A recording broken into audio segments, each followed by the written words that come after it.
Hello friends, this is your friend back with a new fanfic. What if Naruto with Hinata, female Haku, Tenten, and Fu unlocked his limitless potential in a harem destiny? If you like this story, don't forget to like, share, and subscribe, and leave your thoughts in the comments. Now, let's start. Chapter 1. His clones had dispersed, relinquishing their memories to him that made him aware that they had performed their duties. One had completed writing a letter to his son, one had informed the old man his last wishes, and another carried a baby to his work office, and left a note in a picture frame. He looked down at his chest and sighed with a shuddering breath. A massive claw had pierced his wife's chest along with his own in their last-ditch effort to protect their son. As his life was fleeting, he started to think back to only 5 hours before. If one had asked him then how he was going to spend the night, the very last answer from the darkest recesses from his mind would be dying. He looked to his red-headed wife and her to him simultaneously in the eyes. Dimming eyes shared their mutual distraught emotions, their worries and anxieties. Strangely, physical pain wasn't even a part of the bandwidth. Their thoughts were communed in like fashion, both joint as their lives ended with the uncertainties surrounding their son. It wasn't so much for the fact that they were dying, their clothes becoming drenched in a new crimson. It was the fact that they wouldn't even get to live for Naruto's sake. There was nothing for it, nothing they could do to fight it. Darkness started to swim around the edges of their vision and their breathing slowed and became shallow. Their bodies finally gave out as they exhaled one last time as death staked its cold claim. Minato Namikaze and Kushina Uzumaki, two of the finest shinobi of the village hidden in the leaves, had died, sacrificing themselves to restrain and seal the Kyuubi no Kitsune, nine-tailed fox, a monstrous beast of staggering size and want of destruction. Kushina had held the beast in place with her chakra chains while Minato used a forbidden jutsu to seal the fox demon away in a newborn baby, only born a couple of hours prior. His own son. Although this was a decision filled with regret, he knew he had no choice because he couldn't ask anyone else's child to bear such a burden. He knew how hard Jinchuriki, power of human sacrifice, lived, but he was sure he could overcome it. So he sealed the yin part of the demon's chakra in himself, and the yang portion in his son, confident he could overcome the beast's hate and be a strong shinobi in the future for the village. Kushina had also passed on her birthright to Naruto. His son had double the legacies to back him, and double the responsibilities that came with it. But there was yet another thing that bothered him. He could always sense his rival, staring at him from his hiding place on the night of chaos. His own contender for Yondaime, who believed in power hoarding, and using whatever means to get it and keep it, no matter how dishonest or disgusting they may be. Perhaps he knew that he couldn't get his own, invented, Kekkei Genkei, that had long since been sealed when his heart had been dealt a fatal wound. But what of his own son? Hopefully, the last would be able to figure it out. X=X=. An old man sat in a large office with a baby wrapped in swaddling clothes slept in a small basket on the desk in front of him. As he sat in his own chair, he looked on at the sleeping infant and couldn't help but feel envious at being able to sleep just 1 hour after the end of one of the worst disasters to ever befall Konoha. The responsibility of having to look after a half-destroyed village didn't mean half as much work. Unfortunately, it meant 5 times the work and 10 times the stress. The man was dressed in simple red robes being overlaid with white ones along with his badge of office, a dominantly red kite-shaped hat with a white diamond patch at the forefront with the words, Fire Shadow, written in red kanji. His face, being the only exposed area of his outfit, showed a tanned, wrinkled face that had a few liver spots complemented by a gray goatee and crow's feet around his eyes. However, it seemed that he had gained a few more wrinkles to add to his ever-growing collection. Hiruzen Sarutobi was tired. No, he was burnt out. Everyone had a load of shit on their plate, but he seemed to have the biggest portion by far. He gave a weary sigh as he thought over his problems while he looked at the peaceful infant. The village is practically destroyed due to the Kyuubi's attack. We don't have much funding to fully rebuild, not to mention the loss of valuable lives of shinobi and civilian alike. And there is that council meeting tomorrow and I have to step back in to take control of all of this. And to top it off, Minato-kun and Kushina-chan are dead. They were the most this village had to offer to intimidate the other villages so they don't restart another war, plus the fact that their fame helped to bring in clients that kept this village afloat with funding. For one who was dubbed by the monikers, the god of shinobi, and the professor, he didn't know what to do. I'm getting too old for this shit, he sighed. Suddenly there was a sharp knock at the door. Oh great. Just what I needed. A distraction, he muttered before loudly announcing for the visitor to enter. The door opened to reveal one of his Anbu captains.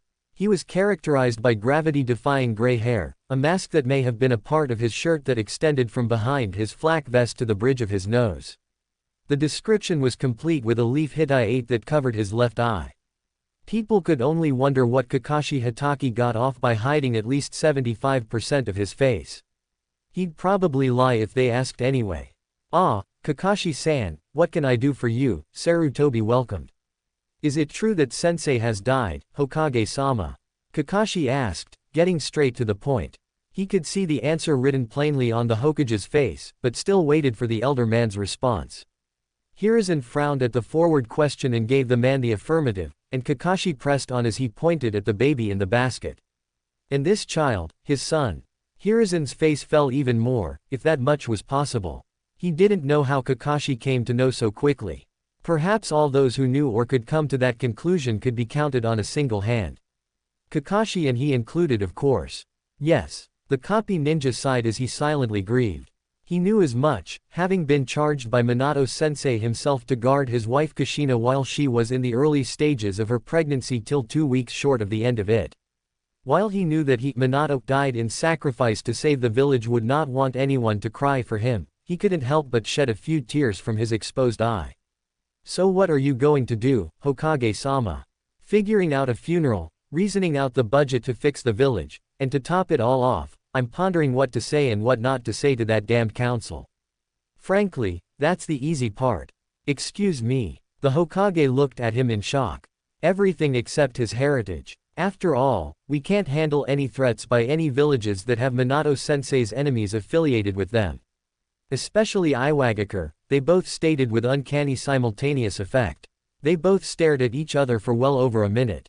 Then what about the Minato-sensei told us that he wanted him to be seen as a hero. How did you? I was beside you when his clone told you. Hiruzen started to fervently hope he wasn't going senile. Perhaps it was due to the stress of the situation. Yes, that had to be it. Despite the bleak situation, the older of the two men managed to crack a smile. You know, you should take this hat. Meh, don't feel like it. They both started to chuckle, but they stopped when they heard a giggle. They looked around but then they heard it again coming from the basket. As they looked at the baby inhabitant who was giggling as it clutched a cheap-looking necklace that the copycat ninja recognized as Kushina's. The necklace was merely a string running through a small wooden necklace with the words Uzu one side and a red and white swirl on the other. The child giggled again and the previously crestfallen Hokage couldn't help but smile wider. He couldn't help but think that things might get better after all. Chapter 2. The third fire shadow sighed as he stepped into the meeting chamber. It was going to be a long day. Looks like he was wrong about things getting better. Not that it started out peachy anyway. The council men and women of the shinobi and civilian factions had all gathered. All those who had survived the previous night anyway. A particularly nasty thought ran through his head as he thought about Mebuki Haruno. He briefly entertained the notion that she might have perished during the Kyuubi's rampage, but all hopes fled when he saw the woman's stoic face from behind a council man's head when said man shifted in his seat. Sarutobi could only think that a beast in great want of destruction had literally missed certain people who would not be missed, least of all himself. Did the damn creature actually kill the rest of the likable people in the village? Sarutobi took his seat and waited patiently for everyone to settle, or rather stalled before his migraine began. Finally coming to a more or less agreeable degree of silence, Hiruzen called for a complete version of it in a less than agreeable fashion, although his aura helped make it far more persuasive. Quiet, he bellowed, leaking just enough killing intent to scare the muttering civilians and ninja alike. Seeing them all visibly straighten, he nodded with approval. Now that we are settled, what's first on the agenda? Peace was once again forfeit in the chaotic shouts, each person trying to speak louder than the other except for the clan heads who calmly raised their hands. Hiyashi-san, Hiruzen acknowledged. What of the Kyuubi? We all know that the fourth went to intercept it, but after a short period of time it disappeared. We wish to know what had transpired, the Hyuga said, or almost demanded as it were. His expressionless face was unreadable, yet Hiruzen noted that there was a hint of worry etched into the man's brows. The Sandaime gazed at the expressionless Hiyashi and gave a sigh. Everyone leaned closer, as if a few inches increased their hearing capabilities. The Hokage began to speak. As you all know, the Biju are beings that cannot be harmed without massive effort from the offender. Also, even if they are killed, they would reform in a few years due to the fact that they are merely creatures comprised of nothing but chakra. So instead, Sarutobi beckoned to a maid holding something swaddled in a lilac-colored blanket. He couldn't take the risk of it attacking again in a few years, so he did the best next thing. By now the maid had now reached his side and Sarutobi took the bundle from her as people strained to see what was inside the blanket. For a fleeting moment, he wondered if he was about to make the stupidest mistake of his life, again. He sealed it away in a newborn using the Shiki Fuin, Reaper Death Seal, a Kinjutsu, forbidden technique which demands your soul in forfeit. He forged the strongest seal ever created with the Shinigami's help in the hopes that you all would see the child as a hero for having to live with this burden. Konohagakure no Sato, village hidden in the leaves, Hiruzen proclaimed, lifting the child. She was saved by her youngest son. There was an ungodly amount of silence for a minute. On everyone's faces there was the unmistakable look of realization. Hiruzen, for a moment, had thought he had broken through to them. Yes, perhaps they would take what he said to heart. He'd heard of instances where the Jinchuriki were respected and liked, like Kumogakure. But his hopes were dashed when he heard what was shouted next. They had come to realize that the boy was a demon in disguise. It was to be expected. It should have been expected. They were ignorant of the powers of Fuinjutsu. After all, how would one go about imprisoning a demon the size of a damn mountain inside a boy? He'd especially had hopes of the shinobi faction of being more educated on matters related to this, but was instead disappointed when they deferred to making the same shouts as the civilians. Whether it was mob mentality or just plain pent-up hatred, Hiruzen didn't know. Kill the demon. What the hell? The damn beast is still alive. Kill it now, Lord Third. My family died to that beast and the fourth left it alive. Those were just a few of those of the civilian faction. All of them were in hysterics. Fuinjutsu was a strange art, yes, but weren't the powers of all ninja strange to the civilians? Granted, at first it did sound far-fetched for paper with ink scribbles to explode, but so was breathing fire, calling creatures from other realms, pulling bones from your body to fight with and seeing through walls. Albeit the shinobi present have to be able to suppress personal emotions. Not completely, but to a tolerable amount. Also, all of them had to various degrees in knowledge of the sealing arts and that it had virtually unlimited potential. But it was hard to grasp that it was still alive. They also called for its death, although they were trying to use logic in their speech. We should kill it now, Lord Third. The fourth sacrificed his life to make the Kyuubi vulnerable. After all, what is weaker than a baby? With all due respect, Hokage-sama, the child must be killed to destroy this threat. And so it went. On one hand, they were more respectful of his authority. But on the other hand, the message was still the same. The third was saddened. To think that no one would recognize this child for who he is, a hero. But then again, heroes were seldom loved in their own country. And Anbu quietly and slowly reached for his tanto. To anyone who would be watching, they would assume that he was prepared to act as crowd control, in case anyone decided to become physically offensive. His right hand finally completed its 30-second journey to its destination and gripped the handle of his weapon akin to a hungry predator on its prey that refused to let go. He then reached for his cyanide and nightshade pill and held it in between his molars. He then focused a minuscule amount of chakra that could hardly be sensed into his 30-second delay A-grade explosive tag and started to remember his wife, his would-be wife. Her father had never liked him, but despite the fact that his denial of their relationship, the two lovers had been set to elope on the 12th of October. He could easily recall her vivaciousness. It was one of her many qualities that he had found attractive. She was all over the place, writing this, trying on this, putting on that, going here and there mad with preparations. He was passionately in love with her and her with him. He was sure that after marriage he would quit being an Anbu, and slow down. Go on missions only once in a while and doing mostly routine village guard duty. As tears started to drip freely from the inside of the mask on his face to the ground, he realized that the day he yearned for, that being the 12th of October, was no longer real. No longer within his reach. It wasn't coming tomorrow. 20 seconds. He thought of the corpse of his fiancée he had seen half buried under the rubble of their would-be shared home, the place they would have raised their family. Even so, in that tragic moment, he had to leave to fight her murderer, who had moved on to destroy another area of the village. But he had failed. He couldn't even get close to the monster. It had all been for naught. No, he firmly thought. It wasn't that it wasn't within reach. For him, there was no tomorrow. But he would join her today. 17, 16, 15. He dashed forward at the Hokage, who was currently holding the child in his arms. 14. The Hokage was caught unawares, but his reflexes saved him and the baby as he withdrew a kunai from under his robes, but quickly parried the tanto with the kunai in a reverse grip. 13, 12, 11. The god of shinobi channeled chakra into his blade and cut the tanto in two, and the offending Anbu leapt back from the Hokage, sliding back in a prepared running man stance, already starting to charge at Sarutobi once more. The other Anbus watching the fight were surprised at first but got over it as they hurled multiple kunai and shuriken at the offender that struck and embedded themselves in his flesh, particularly his heart, lungs and stomach. His sprint slowed to a run, then to limp, then to a pained crawl, still moving towards the old man holding the bane of his existence. The killer of the love of his life. Holding the baby as if it was innocent. 10, 9, 8.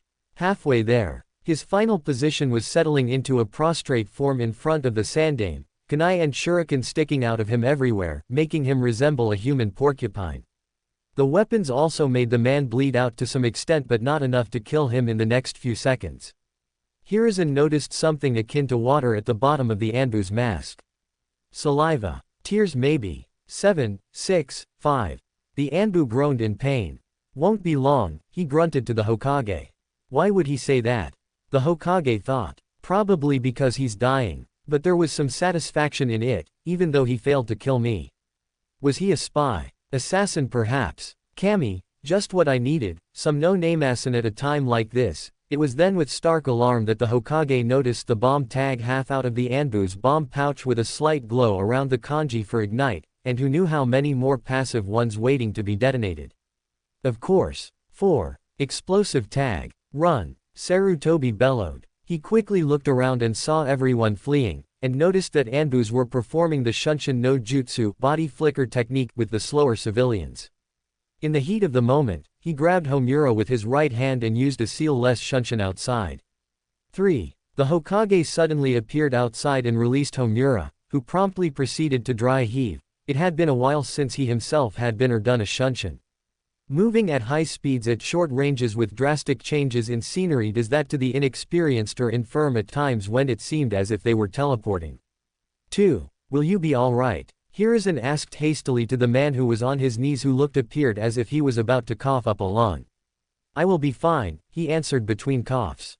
But where is Kaharu? Kaharu. 1. You must go back for her. Take the boy. As Sarutobi was about to hand over the child to Homura, the council room exploded in shattered glass and ordered flying debris. His face became crestfallen in worry for his former teammate and hoped that no one, including her, got caught in the blast. He watched the Anbu perform ordered sweetened water release techniques pulled from wells using water manipulation or water made with pure chakra. Knowing his duties as Hokage, he proceeded to do the same. X equals X equals. Kaharu lay on the bed, having been dosed heavily on anesthesia. She had yet to become more aware of her surroundings, as well as her immediate situation. But Hiruzen at her bedside knew. And his insides were in turmoil of what it was. He was consumed by, if only I had intervened more quickly. If only I had screened Anbu with personal tragic losses. If only I had given the child to Homura, then grabbed both him and Kaharu, all would have been saved. And so on. Hiruzen sighed. He knew that the past was past and what done was done. But he knew when Kaharu woke up, probably in the morning, she would not be pleased, especially given their rising animosity in the recent years concerning Ito's exile. Her son was gone. Who would explain to her? No one liked to be the bearer of bad news. Would Homura, their other former teammate, do it? No, knowing him, he would come perhaps 3 hours after she was told. Makes it easier to deal with the after emotions as well as being a bit distant from it to separate himself from the problem should it become worse. Let a doctor do it. They were used to giving bad news after all. He would simply come with Homura later. Much later. What a shitty week. Chapter 3. It was a warm day in November in Konohagakure. Just a typical day filled with birds singing, people socializing with each other through games like shogi, eating contests or just relaxing. The village's children played with each other in the less busy streets and in playgrounds, their cheery laughter giving mirth to the adults who looked on at them. To top it off, a pleasant wind was blowing, keeping everyone cool. All in all, it was a very pleasant day, not to mention the fact there was even a festival planned for later. Everyone was happy, save for one. A 6-year-old boy sat on his butt hugging his knees in the shade of a large tree crying. He was upset because of unfairness. His spiky sun-blessed hair was dirty and unkempt that drooped a bit over his crying cerulean eyes. His whiskers that exaggerated his emotions when smiling, grinning or frowning served to single him out from the crowd and ostracized him wherever he went. He was wearing a black t-shirt with a pair of small shorts complete with shinobi sandals. All Naruto Uzumaki had wanted was a turn on the swing in the playground. He didn't go for someone who just went on. He just went to a girl who had been swinging for a good 15 minutes. After all, give someone else a chance. No. The girl just looked at him and threw a begging fit to stay on a little longer, and her outlandish behavior tagged her as a very spoilt little girl. What she couldn't beg for, she cried for. When that didn't work, she screamed. Naruto, trying to defuse her, told her that he could wait a little more. Sure, he said with a high-wattage smile. Pleased with her victory, she stayed on the swing for another 10 minutes before he asked again. Cue crying. This attracted her father's attention, who was conversing with his wife on a nearby bench. He looked over to see the bane of Konoha, with his precious angel, and she was crying. In all honesty, even Naruto at his age knew that the developing situation didn't look good. Oi, demon brat, get away from my little girl, you! He shouted, already looking for a stick or rock or something to punctuate his sentence with on the boy's person. He finally found a rather large branch and rushed at the boy, determined to defend his daughter. Before he could hit the boy, however, 2 members of the Konoha police force, clad in their typical robes complete with their clan crest, a red and white fan, appeared out of thin air, grabbed him by the wrists and shoulders, and then all 3 disappeared. About 10 seconds later one returned and started to escort Naruto away from the scene. He was already familiar with how they operated, and just let them handle him however they wanted. The man's wife, however, let Naruto know how she felt about the whole situation. You damn demon, look at the trouble you've caused. First you pester my child, get my husband arrested. What next? Are you going to get me killed next? Why don't you just die and let us live in peace? This, spawn of the Q. That was as far as she got in her rant as another operative of said force appeared behind her and landed a cuff on the nape of neck, driving it upwards to the backside of her skull, effectively knocking her out. He then proceeded to grab the still crying girl and then disappeared with the 2 females in a swirl of leaves. The remaining patrons of the playground didn't dare do anything while Naruto was escorted away by the first. Nothing that could get them into trouble anyway. Glaring and upset whispering was not punishable by law. The miserable boy, no longer able to rein in his emotions, burst into tears and ran away from his handler into the woods. The Uchiha, deciding to give him some space, proceeded to shunshin away to return to patrolling. The boy pumped his short legs as fast as they could carry him. He had no real destination.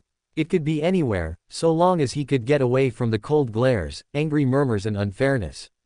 The boy was about to pass a large tree under which he tripped on one of its great protruding roots at his top speed. All it served to do was to bring him to a complete stop from his adrenaline-enhanced run, physical pain compounded on his emotional one. He crawled over to the tree, and started hugging his knees, still crying. The immense pain in his ankles started to dull and then fade altogether. The boy, however, continued to cry for another 5 minutes, after which he laid on his side still hugging his knees. The ankle was sprained only for a few minutes. Looking up at the tree, he was lulled to sleep by its gently swaying branches in a hypnotic, rhythmic pattern. It felt lovely. He then fell asleep. X equals X equals. It sounds very promising. Furthermore, it stands to both of our nation's benefits. Core-san, Hiruzen stated after the discussion. Without a doubt, Hokage Dono, the ambassador replied. In addition to sharing trade routes, we will be able to open new ones, greatly increasing financialettes of our respective villages. We also stand to gain militaristic clout when we assist each other in conflict. Excellent. The Hokage beamed. The council won't need long to deliberate this. It doesn't warrant much to ponder over, seeing that the answer is as plain as black and white. In the meantime, I trust that you will find your accommodations to your liking. You shall be able to stay as long as you wish, Sarutobi went on, a bit eager to please. The Kyuubi attack 6 years ago had put a seemingly bottomless hole in the treasury that desperately needed filling, hence the reason the Hokage wanted this treaty to go through. It was more or less kissing, not that he would admit it to anyone. Much obliged, Hokage Dono. I certainly shall. At a discreet signal, 2 of his masked Anbus appeared. Anbu, please show our guests to their accommodations for the night. As the Kumo nins left to be escorted to their hotel, the elderly Hokage smiled. This was his first true smile in 6 years. Finally, things were going to get better for the Hidden Leaf. They badly needed a win. Yet, somehow, it felt off. Like it was too good to be true. He hoped he was wrong. X equals X equals. It looks to me that the Raikage was right. We made him an offer he just couldn't refuse, and it really shows that they're desperate for the money to rebuild. The damn tree huggers. Core Jinsaku was pleased. While he knew he was on a potentially suicide mission with his guards Keiji and Aizu, he knew that his death would consolidate more power to his home, the village hidden in the clouds. What are the next steps, Core? Aizu quietly asked. His patience wearing thin, Core nearly yelled. Speak up, man. Damn, I'm tired of always having to read your lips to know what you and Keiji are saying. You know it is in our nature for being born of the Saranto clan, Aizu quietly stated, completely nonplussed by his cohort's exclamation. Well, at least you're not as bad as Keiji. Barely says 5 words in a whole year. Anyway, we all know what to do. Both of you will get into the Hyuga clan compound and retrieve the heiress. They should all be focused on Lady Hitomi having contractions. Keiji, do you have the concentrated time essence? Keiji gave a small nod. Good. Keiji dropping the time essence in her tea, or even releasing it in the air in her room should cause her to have premature contractions. While everyone is fussing over her, we will acquire the heiress in the confusion. Having these Horikuya clan members will further help this endeavor, considering they don't have chakra coils, but instead purely manipulating yin and yang release to use stealth techniques. They should be, theoretically, invisible to the Byakugan dojutsu. Then Aizu will fetch me the girl and I'll use my swift release to get back to Kumo, leaving behind a clone with my cohorts to ensure we are not suspected, leaving at the time we told the Hokage. We will have the Byakugan, and Konoha none the wiser until it's well too late. We're heading out 1 hour after the festival starts. People not drunk by then will be halfway drunk, as well as almost all the shinobi off duty. That's our best time. Both of you shall approach the compound from the southeast forest. According to our intel, that area is the least guarded. Going with logic, should be even more so because of the festival tonight. Is that understood? Yes, Aizu affirmed, with Keiji nodding in his response. Very well. Lady Hitomi is having contractions. What? It's 2 months too early. Unusual, yes. But we have to get her to the medical wing. X equals X equals. Hey, went off without a hitch. Once I've crossed the border, Kumo will win. Core muttered. Keiji and Aizu will have gotten back to the hotel with my clone, looking reserved by morning, as if we don't know anything. As if. He laughed. He adjusted the drugged girl more comfortably for running before channeling even more of his innate swift release and took off even faster, practically faster than a blink. So fast that he noticed it too late.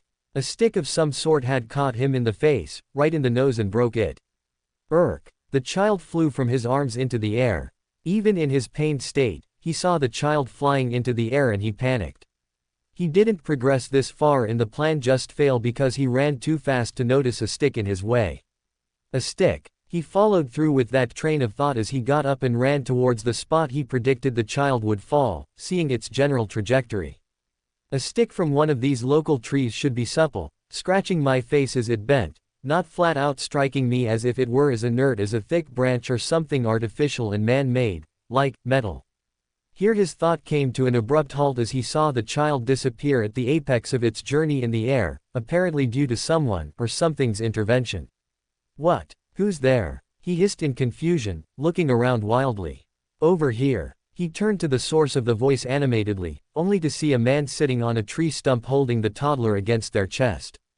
Kor, getting upset, charged at the stranger with his swift release, but at the last second, his fist hit a purple barrier of sorts.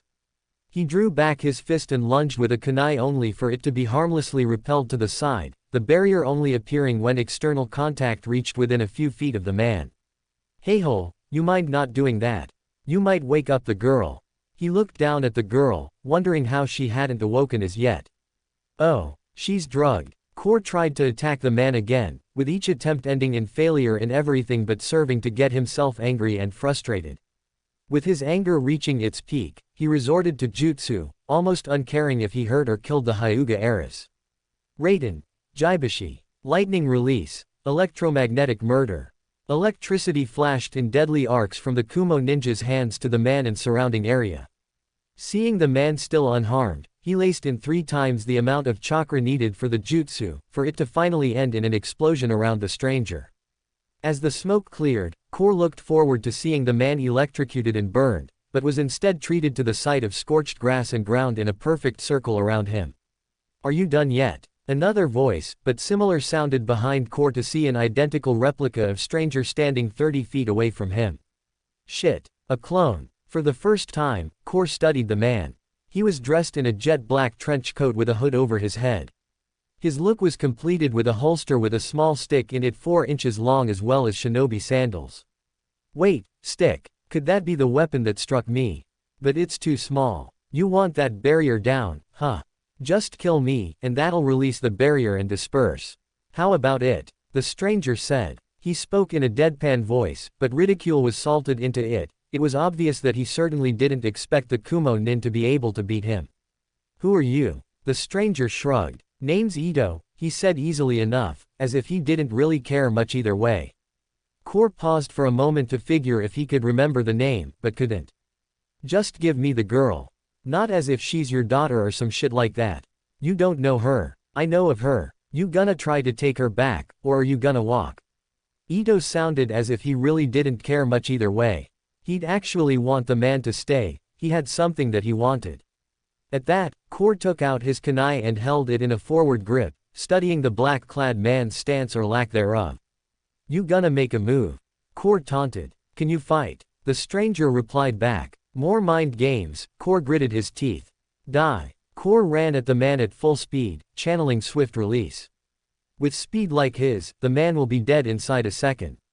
Just as he lunged with his kunai, 1 inch before striking the man's chest, the stranger grabbed his knife arm at the wrist with his left arm, and jabbed his right arm through Kor's armpit, sidestepped and planted the palm of his hand against the back of Kor's head. He then slammed Kor's head right onto the hard ground, effectively knocking him out. Pathetic. With the man taken care of, Ito turned back to regard his clone that held the child. So, you gonna tell me why you look like me, you damn 9 tails? The man who held Hinata gave off a standoffish vibe, yet still on guard. You've never changed your wardrobe, and it's better to look like a crook than a beast running amok through the village, am I right? I came because I sensed a brain-sucking bastard hanging around. Better I take after you when I'm prepared. Oh. Ito was now more than just merely concerned as he prepared to decapitate the unconscious swift-release user. So you gonna fight me? Chapter 4. Where is she? The servant involuntarily shivered under her master's gaze, desperately trying to muster up the will just to speak clearly. We don't know, Hiyashi-sama, we have already searched the whole compound, the festival, the whole village. She is nowhere to be found. Hiyashi was angry. No, he was downright furious. Some third party had to be involved. There was no way a 4 on the verge of 5-year-old could be able to escape detection from the all-seeing Byakugan. But who? He couldn't call anyone to mind. If the child was really outside the village, there had to be foul play afoot. He couldn't call to mind anyone who would do this to him or his daughter, not anyone alive or locked up anyway. But even if they could have been there, they had no means of being able to sneak into a compound filled with people able to see through walls, kidnap his daughter and sneak her out of a shinobi-dominated village without the tiniest bit of suspicion. But what had happened and there was no undoing it. They had to pick up the pieces, relieve some Hyuga guards because of incompetence and find his daughter. Alright, that's enough Kuya, Hiyashi said in a huff to the nervous branch member as he made up his mind on his next option. Return to your duties. Hearing this, the frazzled branch woman was relieved as she had thought that she would have been punished for bringing bad news. While Hiyashi did not practice using the caged bird seal, like other main branch members, particularly the elders, he was unpredictable at times of great adversity, and this was certainly one of those times. He wasn't generally unkind, but he did look especially in the mood to be. X =X. I am here to see the Hokage. His normally stern and flat tone and was marred with worry and anger, and likewise was his face. She allowed him to go upstairs and informed him to knock on the Hokage's door once there, and he did so with markedly more hurry than she'd ever seen a Hyuga in. Come in, the muffled voice from behind the door said. Hiyashi turned the knob and pushed it open to find the Hokage dressed up in a simple blue kimono. Apparently, the man was just about ready to leave himself to attend the festival. Hokage-sama, a moment of your time. I have an important request. You just caught me, Hiyashi, the wizened Hokage said coolly, though his mentality was rapidly settling into crisis mode. By all means, Hiyashi-san. What is it? The old Hokage inquired. My daughter's missing. I wish for you to locate my daughter, Hinata, so I may know her whereabouts, the slightly frowning Hyuga replied bluntly. But isn't this a clan problem? Even more so, this should pose no problem for the Hyuga's dojutsu. That is the problem, Sarutobi-sama. We cannot locate her within the village walls, dojutsu or not. Hiyashi hesitated, trying to choose his next word, disconcerting. Well, this suddenly went from bizarre to upsetting. This is serious. It was an easy assumption that Hiyashi wanted him to use the crystal ball to find his daughter, made more sense than mobilizing a couple dozen ninjas. Without the prompt being spoken, the Hokage got out the crystal ball and started the technique. Soon, an image of two men appeared, one of which held Hinata against his chest while the other held a man over his shoulder. The unconscious man on the shoulder was recognized as the ambassador he was speaking with earlier. Hiyashi and the Hokage saw the one with Hinata about to knock at the door that the two black-clothed men stood in front of.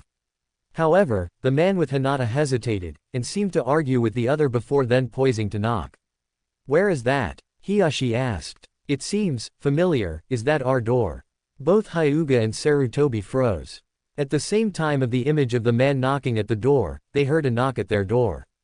Both Hiyashi and Hiruzen shared an uneasy look, and the Hyuga nodded to him as if saying to let him in, not as an order or request, but as a plea.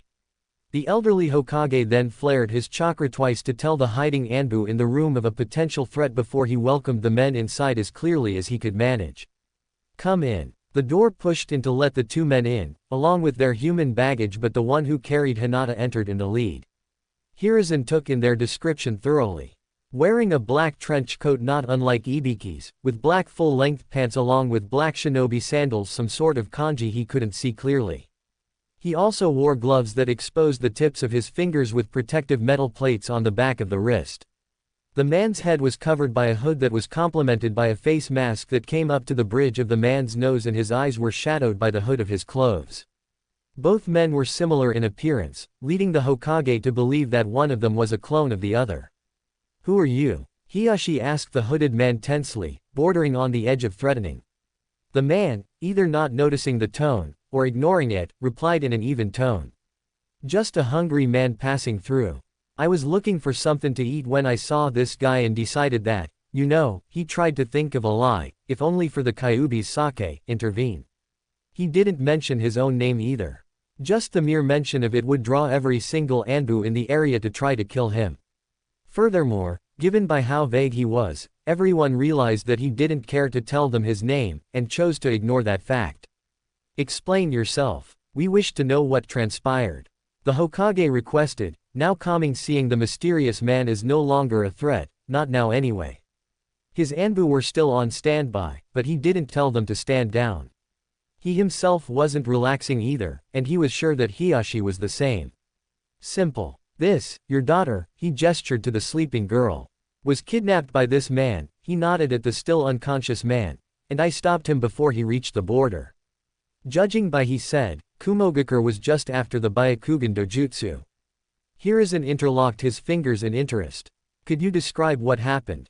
We stopped him, that's all you need to know, the clone said, speaking for the first time. The clone then handed the sleeping girl to her father, who cradled her to his chest relieved.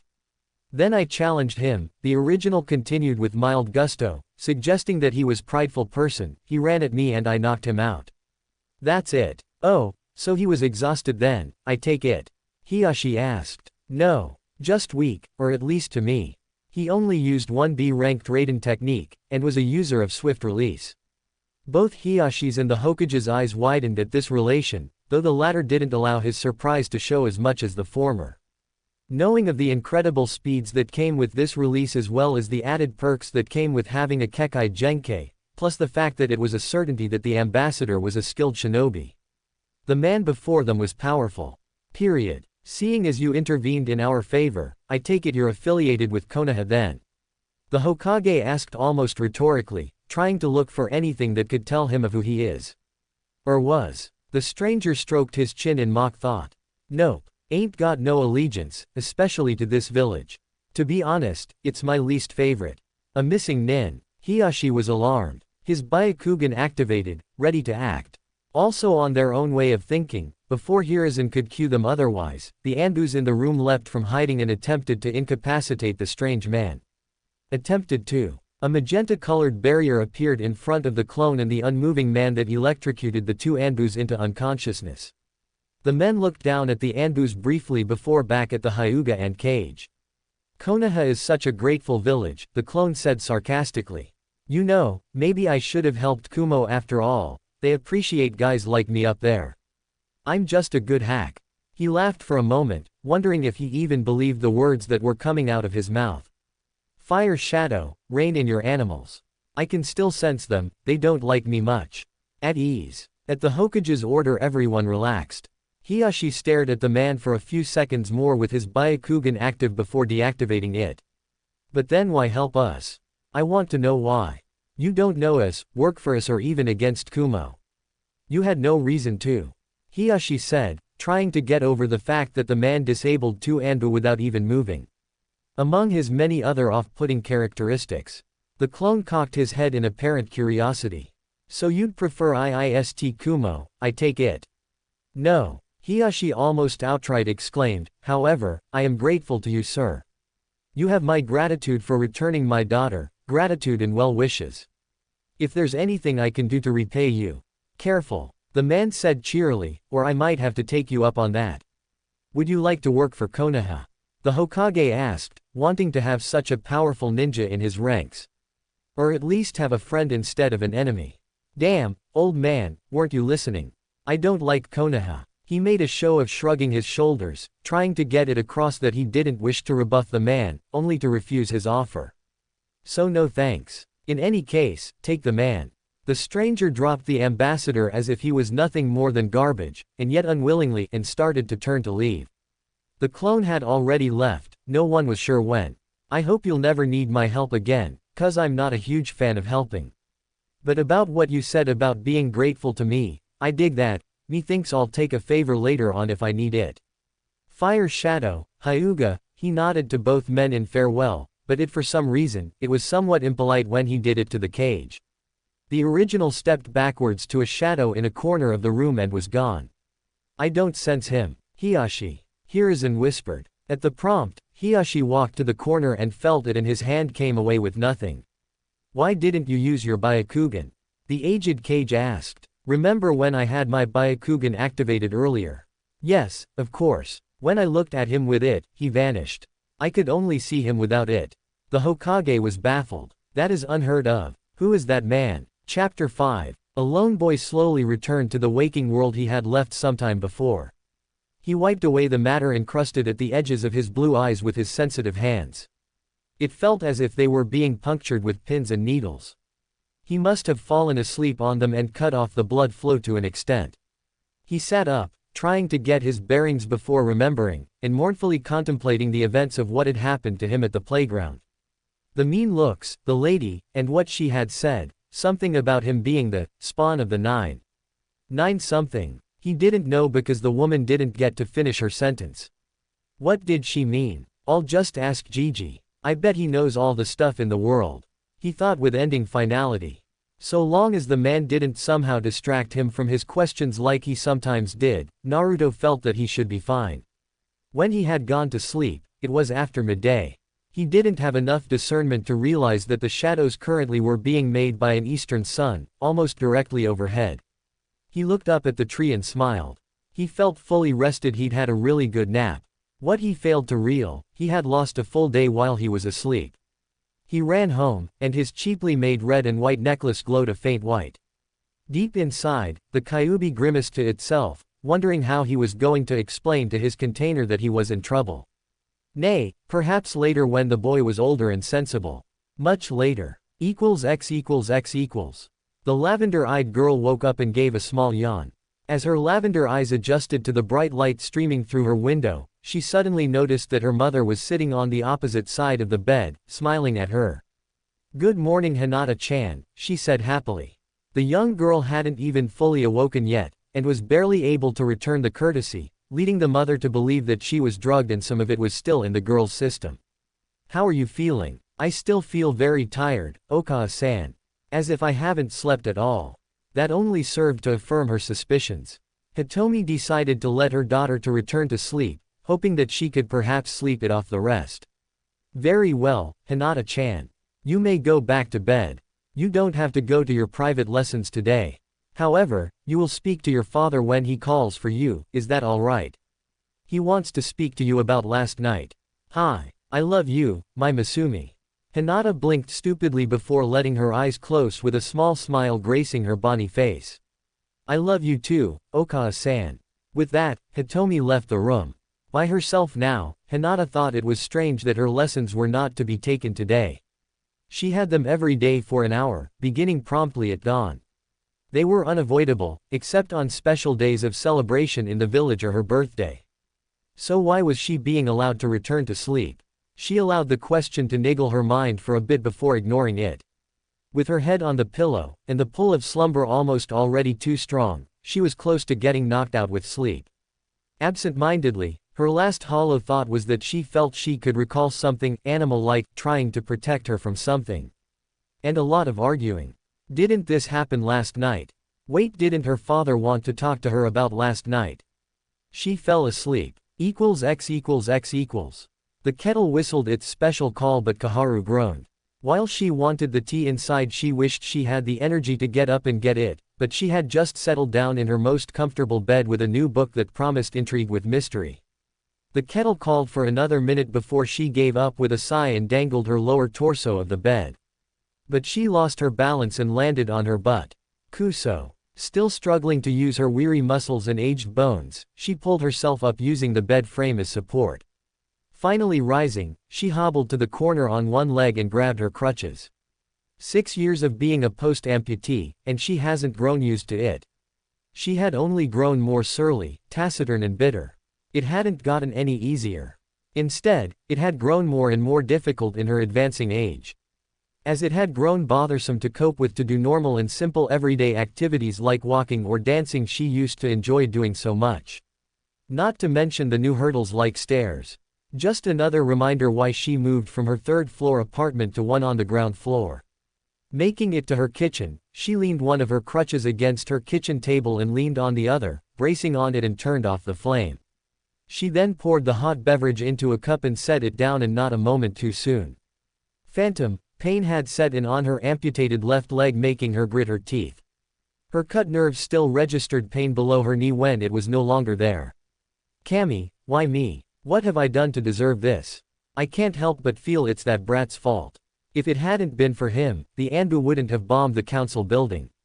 It was a weak accusation and she knew it. But she needed someone to blame. Tears streamed down her face as she wished for relief from the pain. Both physical and emotional. "And Ito, my son. Where is he? I don't even know if he's still alive, what with Hiruzen keeping him from me with his damn exile. Doesn't he even care?" Ito was a lot of things. A crook, maybe. Too determined and ambitious for his own good. Definitely greedy, and strong too. Hell, he was even one of the nominations for Yondaime in competition along with Orochimaru and Minato. But he was never around, especially in times like this when she missed him and wanted to see him. Where was he? Chapter 6. Naruto fidgeted uncomfortably in his seat before letting his head hit the desk as he suffered through his teacher's, or sensei as Iruka's ego would prefer, boring lecture, not wanting to look through the window anymore. Bemoaning the loss of what looked like a day perfect to be anywhere else doing anything else, he allowed the sound of the man's teachings to break down into a background monotone. Winding down in his ministrations to his class, Yumino Iruka smiled as he thought of all the young minds he was passing down his knowledge to. And that's why ninja wire is so strong, he trailed off when he saw a spiky mop of bright blonde hair far too close to the desk, indicating that the owner had his head down again for the third time that morning. Naruto, wake up! Iruka shouted, stopping right in the middle of his lecture to chuck his eraser at the seemingly asleep Uzumaki, just to let him know just how much he appreciated the boy napping in his class. I wasn't sleeping, Naruto shouted while lifting his head. Depending on varied opinion of whether it was fortunate or not, when he rose up, the eraser clocked him squarely between his eyes. Ah, serves you right. If you were paying attention, you wouldn't have gotten hit. Save for a very select few, the whole class erupted in a laughing riot. There were the usual jeers and teases that were duly expected from a class of children, be it that they were ninjas in training or not, but one comment in particular stood out to him, that remark coming from the pretty girl he liked with the pink hair. Faye, Sasuke-kun would have dodged like a pro. Ah, what, Sakura-chan. I didn't have time to dodge. She stomped over to him and gave him her rebuttal, that being in the form of a 4 knuckles drilled into his head. Quiet, Naruto baka. Needless to say, he now had a large bump to match with the welt on his face. Itai. Alright, cut it out everyone. Iruka demanded, trying restore order to his class. More or less successful after a bit, he refocused his attention on the Uzumaki. Naruto, sorry for thinking you were asleep, but you need to keep your head up and pay attention. You know that you're not exactly the fastest, so you need to put in more effort to learn. Okay. Naruto grumbled something about already knowing the subject matter that the man was teaching, but was only not able to remember it. Deciding that he'd lost because of this facet, he tried to look apologetic despite being irritated. Hi, Iruka-sensei. Now throw me back the eraser. Feeling that the man needed a bit of comeuppance, Naruto reached under his desk where he kept a small stockpile of prank items hidden, and withdrew something that was certainly not an eraser. Here you go. Catch. Iruka stared large-eyed to see a large yellow balloon coming at him that seemed to have suspicious contents coming at him. Before the balloon filled with pink paint even made contact, Naruto had already beaten a hasty retreat out the window. Iruka's yell of surprise was cut off, and was soon followed by one of indignation. Pink paint. Naruto. I'm gonna get you for this. Iruka yelled, exasperated as he tried to smear off some of the paint off of his face with an equally paint-ridden forearm. The class stared at him, not knowing whether to poke fun at him at the risk of incurring the man's wrath, although Ino soon made a deliberate observation. Iruka's all pink. It's such an awful color. That's my hair color, Ino pig. Billboard brow. The two girls stomped over to each other, insulted each other some more, which led to a catfight over Sasuke's love life. As Iruka looked on, still covered in pink paint, he did the only thing he could to salvage some esteem in his students' eyes, and give himself a chance to leave under the impression that he wasn't completely upset. Class, break for lunch. Immediately, the class rushed past him through the door outside, and when the room was empty except for himself standing in pink puddle, he wondered if it was Naruto's specialty to make a class go from order to chaos. Deciding to leave him be for the rest of the day, he went to tell Mizuki to take over the afternoon class while he got himself cleaned up. X equals X equals. Damn, I nailed him with that one, he didn't even see it coming. I wonder what he was yelling though. I'm gonna get you. Meh, whatever. The Bond ran through the busy streets eager to get to his favorite and only place to get lunch. The fact that the streets were parting as if to give him free way didn't escape his notice. Hey, at least that's a perk. They leave me alone. I should be grateful. They don't beat on me like they used to. I think I can still remember everyone, every single person that's done me wrong, it's in my mind somewhere. I'm gonna get stronger, just to show you bastards that I didn't need your help to get where I'll be. Maybe you'll be sorry then. He hoped they would be sorry. Finally slowing to a stop, he saw that he had arrived. Lifting one of the privacy flaps, he saw two of his most favorite people inside. They were his especial favorites when he was hungry. Hey Oji-san. Hey, Iyame Oni-san. Hey there, my #1 customer. Ichiraku hailed, smiling. His welcome was both a fact and a compliment, and he was sure that the boy was aware that it was both. Iyame beamed when she saw the boy coming, and did her best to ignore the fact that two other customers at the other side of the establishment leave when they saw Uzumaki enter. How are you guys? Naruto asked. We're doing well. You. The boy shrugged casually, knowing his own emotional turmoil but not wanting to share it. Oh, the usual. I got bored in class and pranked Iruka-sensei. Maybe I can top it tomorrow. Naruto gave the two of them a fox-like grin. Again, Iyame asked, sounding a bit displeased. Not that she would ever tell him. Iyame liked to hear about his pranks, or more specifically, seeing how it was therapeutic to him. Again, you would think he'd learn by now that I don't put water in my balloons. At least I didn't use oil paint this time. I've got a heart. So how many bowls are you having today, Naruto? I'll going to be honest with you, my radio just died, and I'd like to get a new one. Cutting him off in line, his daughter chastised him for his insensitive comment as he tried to mollify her. I was only joking. The elder Ichiraku chuckled. The usual. Yes please. For once, he prepared to sit still as he waited for them to prepare his favorite meal. From the perfectly round dumplings, to the blemish-free pork and chicken strips, the smooth noodles that slid down the throat to the delicious broth that warmed his stomach comfortingly. As expected, Naruto lost his patience to his hunger-induced fantasies. Oji-san, I'm dying of hunger. Naruto whimpered like a struck dog. You're so melodramatic. Here it is. With that said, Iyame placed down a miso ramen, another one with pork, and her father came out with one that didn't smell entirely right. Naruto's nose twitched. Oji-san, is that? Yes, Naruto. You haven't forgotten, have you? It's Tuesday. No. He was about to get up and run, but Iyame reached across the counter and caught him by the scruff of his shirt. No. Come on, Naruto, the Hokage ordered us to give it to you. So hey, me thinks that if you become a Kage, you can cancel it and force him to eat it when he's retired. She knew it couldn't happen, and he knew too. He still appreciated her sense of humor, and it helped bolster him a little bit. You bet I will. Now let's get it over with. Naruto reached for the bowl, looked into the bowl and grimaced. Something wrong, Naruto? Ichiraku asked. You know, besides your poor diet ethics. It's an abomination. It's soup. Iyame deadpanned in response to the boy's melodrama. And I tried my best to make it more tolerable for you.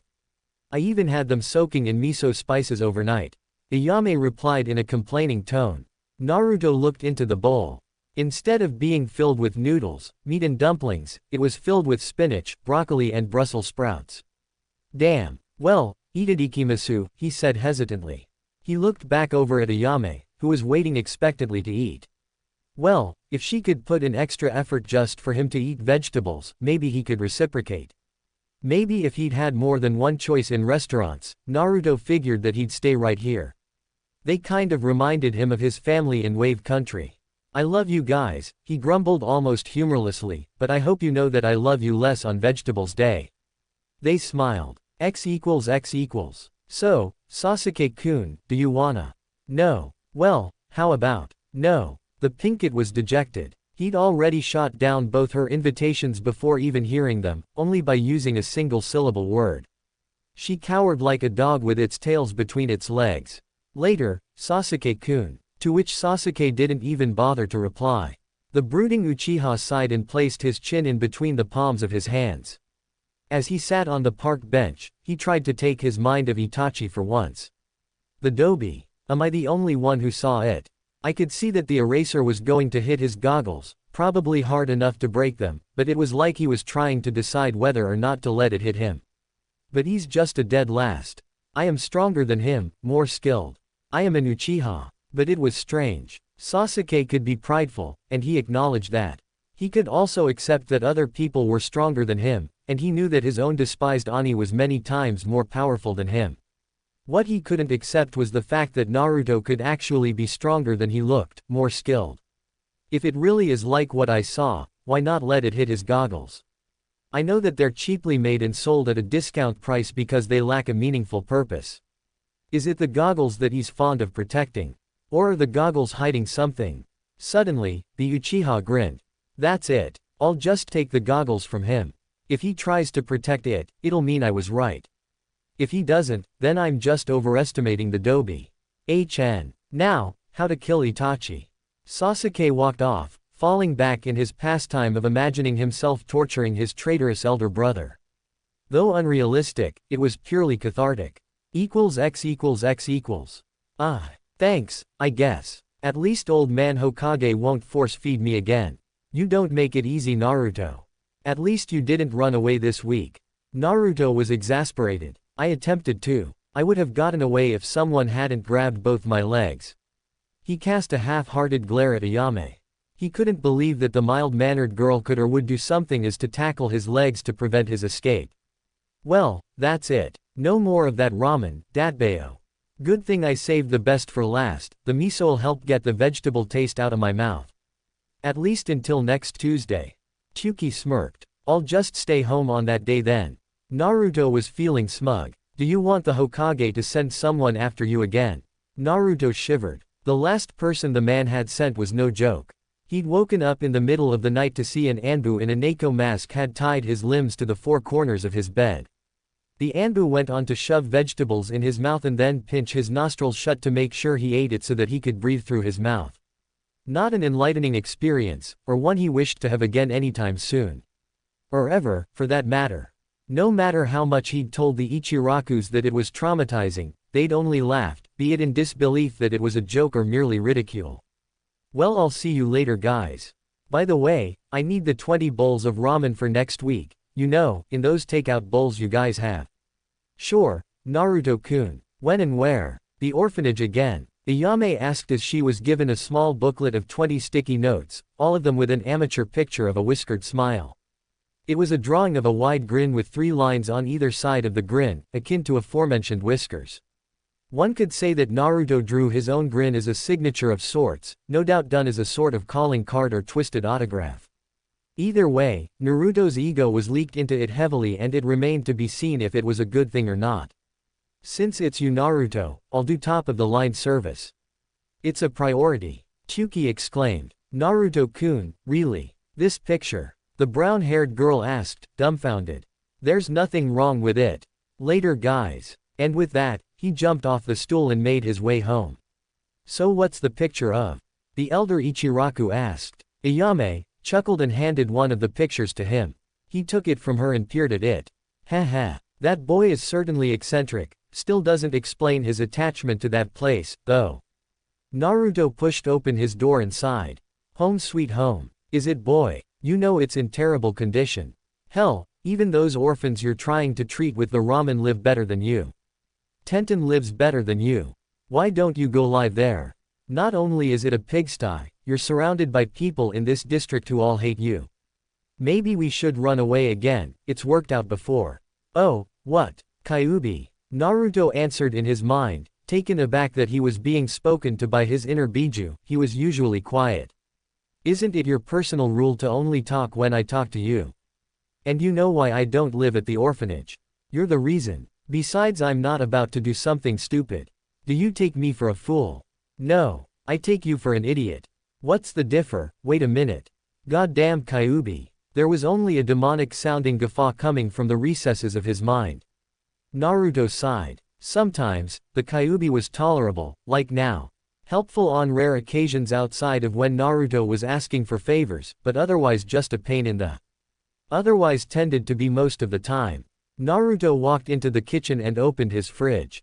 Easy choice. Either water or milk. Sampling the milk, however, the choice dropped to 1. He spat out the rancid milk directly into the sink drain in utter disgust. Bleg. I bought this milk 2 days ago.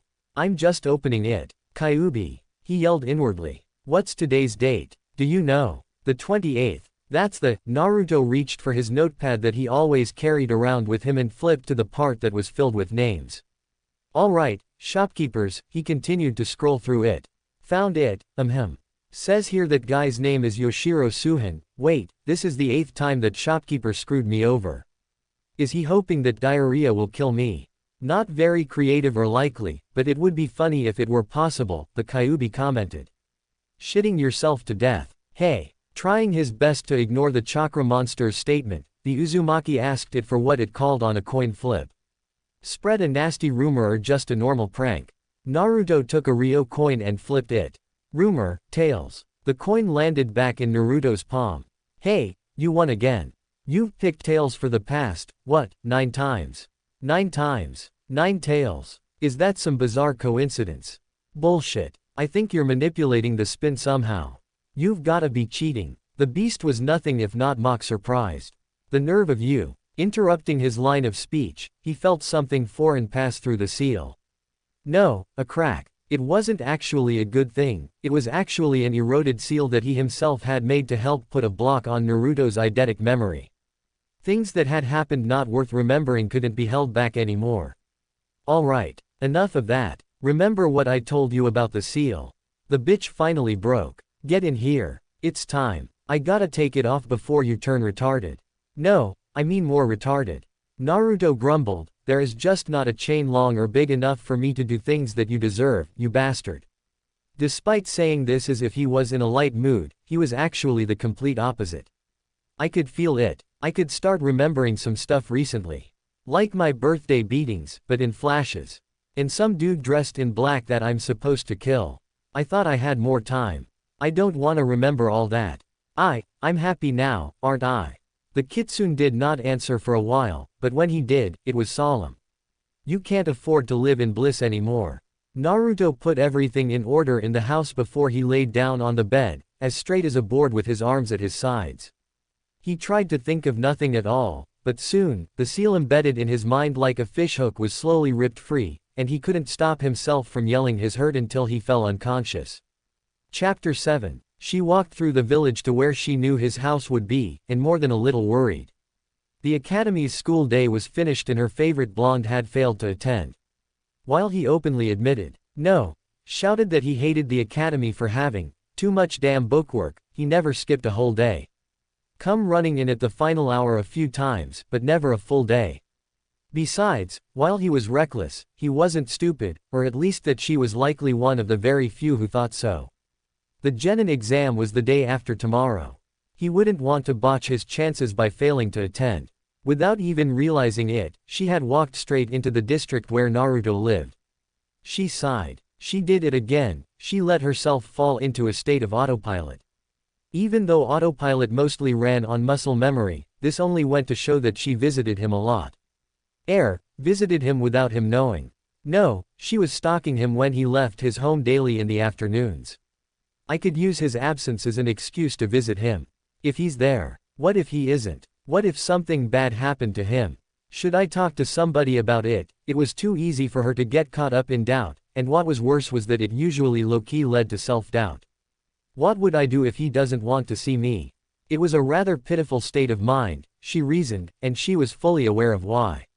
While she was pressured to be a perfect heiress for her clan, especially the elders, she got some constructive help from her mother as well as her father from time to time. She did not have any ambitions such as becoming the head of the clan, nor her sister, and this detracted a lot from her drive to perform well. As for Hanabi, she merely wanted to be the first of the Hyuga capable of incorporating elemental chakra into the Juken gentle fist. It was presumed impossible, but that was the primary and ironic reason why Hanabi wanted to be the one to do it. Neji was even being considered to be a fallback heir, being born so close to the main branch as well as being a prodigy of the gentle fist style in more than 5 generations. But he was particularly cold. He seemed to have some vendetta to everyone but his parents. Perhaps only he knew. Perhaps the cause of her shy personality and self-doubt could be due in no small part to him. Suddenly, Hinata found herself in front of Naruto's apartment building and she sighed. She had been on autopilot again. However, this poor mental reflex seemingly sabotaged her by leaving her to try to actively think about what her next move should be. When a while had passed, she realized that she had been standing as still as a statue with her hand poised to knock for more than 10 minutes. What if he doesn't want to be disturbed?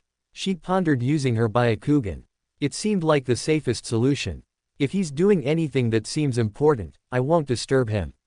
If he's casual, I'll knock and request admittance. She formed her unique dojutsu hand seal. Byakugan. Her dojutsu immediately pinged into use with veins bulging around her eyes, enhancing her eyesight with the extra chakra. That must be him in the bedroom on the bed. Is he sleeping? Maybe I should just leave. But she looked on a little longer. Something felt off. She knew that Naruto did not take afternoon naps. He was too hyperactive for that. Besides, he would have been training at this time. And why was he lying down in that position, akin to a dead man? And his chest wasn't moving. It was as if he could be, well, dead. That was when she finally processed that last thought. Dead. No. With that, all self-issues went out the window and hesitancy be damned. She took a step back and rammed the door. The lock easily gave way out of the dry rotting door jamb, but the privacy lock and chain held fast. She rammed it again and the lock came out with a piece of the door's wood stuck to it. She rushed into the bedroom and gasped, seeing her crush lying stock still on the bed. Naruto-kun. She was about to burst into tears when she noticed him take a small breath and exhale. Now relieved, she became embarrassed to practically breaking and entering his home when he was only sleeping. She stood and waited a little longer, trying to match her breathing with his, just in case he was actually having difficulty breathing. As she wasn't up for checking him physically, she'd probably just pass out. Inhale. After taking a deep breath, she watched and waited patiently to exhale when he did. Despite having taken a deep breath, she was still forced to exhale after a minute, and it was only for a while later before he exhaled. Something's wrong. His breathing's still much too slow even for sleeping. She checked his pulse at his neck and timed it. She was now grateful for all those hours she'd spent extensively reading about the human anatomy when she was just starting to learn the Juken. She checked him twice, but Naruto's pulse was barely 10 beats a minute, and very faint. Hinata was surprised and rapidly becoming anxious. It was as if he was hibernating, for lack of a better word. The Hyuga immediately started to pace beside the bed. What do I do? What do I do? Call someone. Who? Give him CPR. Mouth-to-mouth resuscitation. She looked back to the object of her crush as a deep crimson blush crept up her neck into her face when her mind went into overdrive thinking of the implications. Kneeling down on the ground next to where he was on the bed, she tried to nerve herself up to try. But with her own face merely inches from his, her own hesitance and feelings for the boy stopped her, and superheated her face in a fiery blush. And as sure as night follows day, her thinking of Naruto like that led to fainting, and her head slumped down on his chest. X equals X equals. The gigantic nine-tailed fox grumbled to himself morosely. It had been 13 years since he was sealed. He could easily escape, what with Naruto relinquishing control over to him so easily. In fact, this wasn't even the first time that he'd been able to, but the truth was that he didn't particularly care for escaping. He had his reasons, the most predominant of which was the fact that he had nowhere to be, not to mention the potential scenario that Naruto would die. There was also the argument that he was probably safer being jailed than being free and being sought after by all the nations to be jailed again. Sure, he could fight them off, but he doubted he'd ever get to nap in peace again. The Kyuubi wasn't necessarily an evil being, especially considering that he was consisting of yang, supposedly, good, chakra. Regardless of this, mentally, he was a neutral being and did things when he felt given to act. He helped when he felt generous, destroyed entire landscapes when he was pissed but otherwise just kept to himself. Minds were intangible and basically all things alive had one. It was what really counted in a being and it was specifically that which he was working on. Naruto's mind, that is. For 3 years, Naruto's had a seal suppressing the memories of his childhood. A recycle bin of sorts. The memories would have made him catatonic for life and soured him, perhaps even making him mental. But as any other trash can, there was a limit to what it could hold, but it could not be disposed of as Naruto's abilities, and principally his eidetic memory, which made that impossible. Now, the memory-suppressing seal was threatening Naruto's mental health, as well as his own. Naruto would go crazy, and the Kyuubi himself would just become chakra without a mind. Just random periods of behavior that would lack direction and purpose, so he was now forced to remove the seal. Hell, maybe the seal would have lasted longer if he was more proficient in fuinjutsu, he thought as he finally finished. Boy, it is done. It is time to awaken. How are you feeling? Naruto's eyes exploded open. He actually had some potential responses ready. Never been better, was one, or even saying, like a boss's was an option. What he hadn't counted on was Hinata kneeling on the floor next to him with her head on his chest, completely unconscious. To the far left, his door was smashed at the knob, showing that the girl had broken into his apartment. Confused. Chapter 8. She slowly came to, with her limpid eyes seeing only a blur. She blinked as her vision became focused, trying to get her bearings. That's not my bedroom ceiling, she thought when she stared up above her. Wrong color, had cracks, definitely not hers. Where was she? Are you awake now, Hinata-san? She looked around frantically, searching for the owner of the voice all the while still trying to figure out where she was. Probably tired of seeing the girl rubbernecking in her efforts to find him, the voice spoke again. Right here. She leaned her head all the way back while lying down.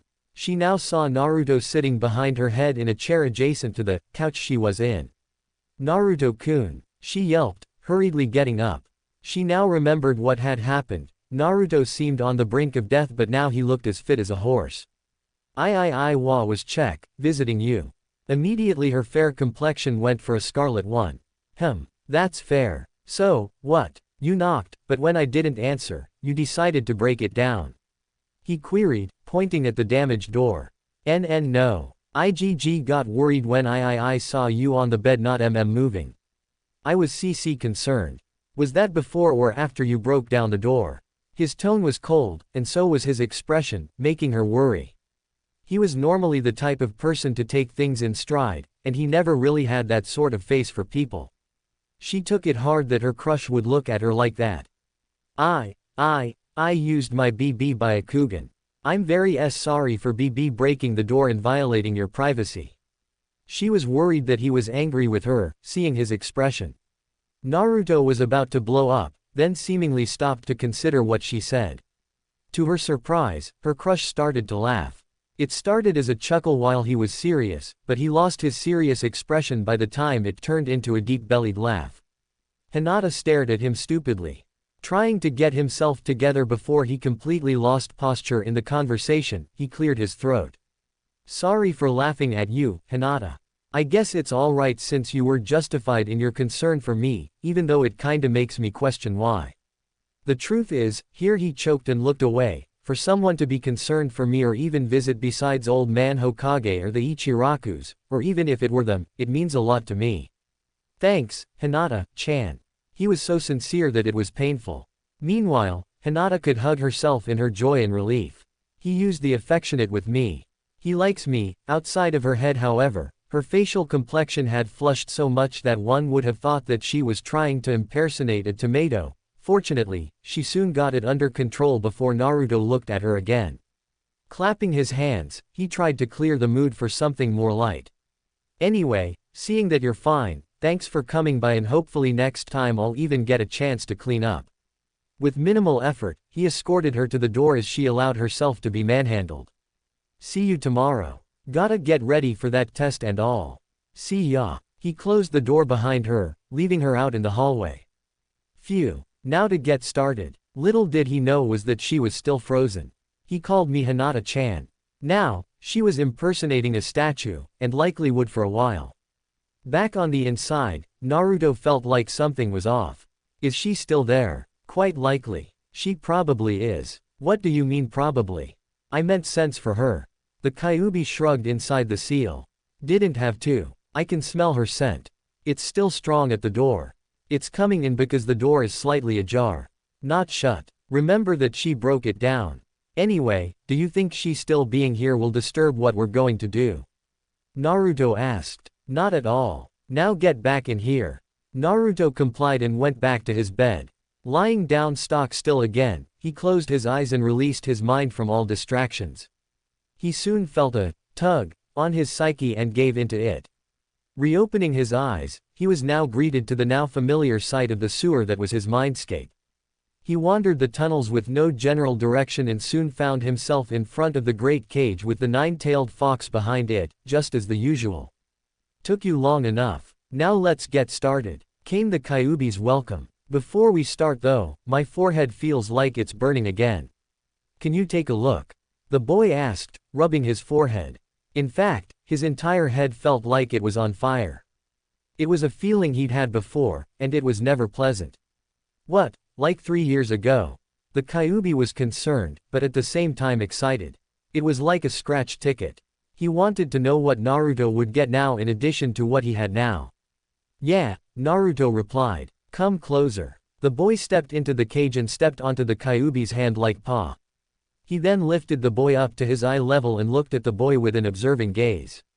The boy trembled a bit, being in a discomforting position as he was caught under the great fox's scrutiny up close. From what I can tell, the kanji aligning to the arrow says, focus. Not sure what that means. I was hoping that the word describing the ability would be less obscure. Focus. You think it means a mental ability? Naruto asked. It could be, and it probably is.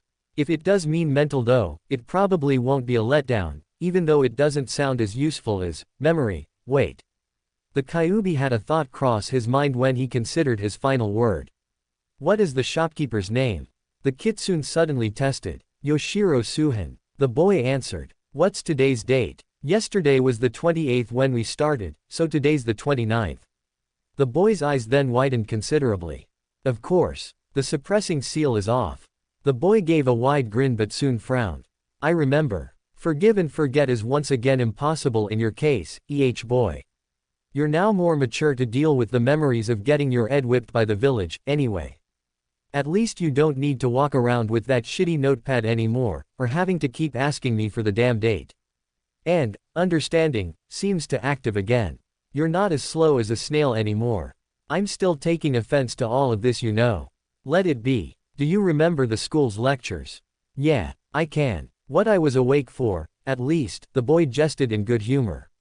Despite his eidetic memory now active again, he felt better. The monstrous kitsune put down the boy and snorted. Not the time for jokes. The exam's in 2 days, so you must study. The Kyuubi stopped to re-choose his words and laughed. Haha, I mean read the teacher's books tomorrow. You won't forget it at all. But damn, these abilities are strange. There could be more of them waiting to be unlocked. This is an unusual bloodline limit. I have never seen nor heard of it before, and I have lived for centuries upon centuries. It could have been created in you, or it came into existence just a generation or two shy before you. Such simple gifts, yet the potential is virtually unlimited.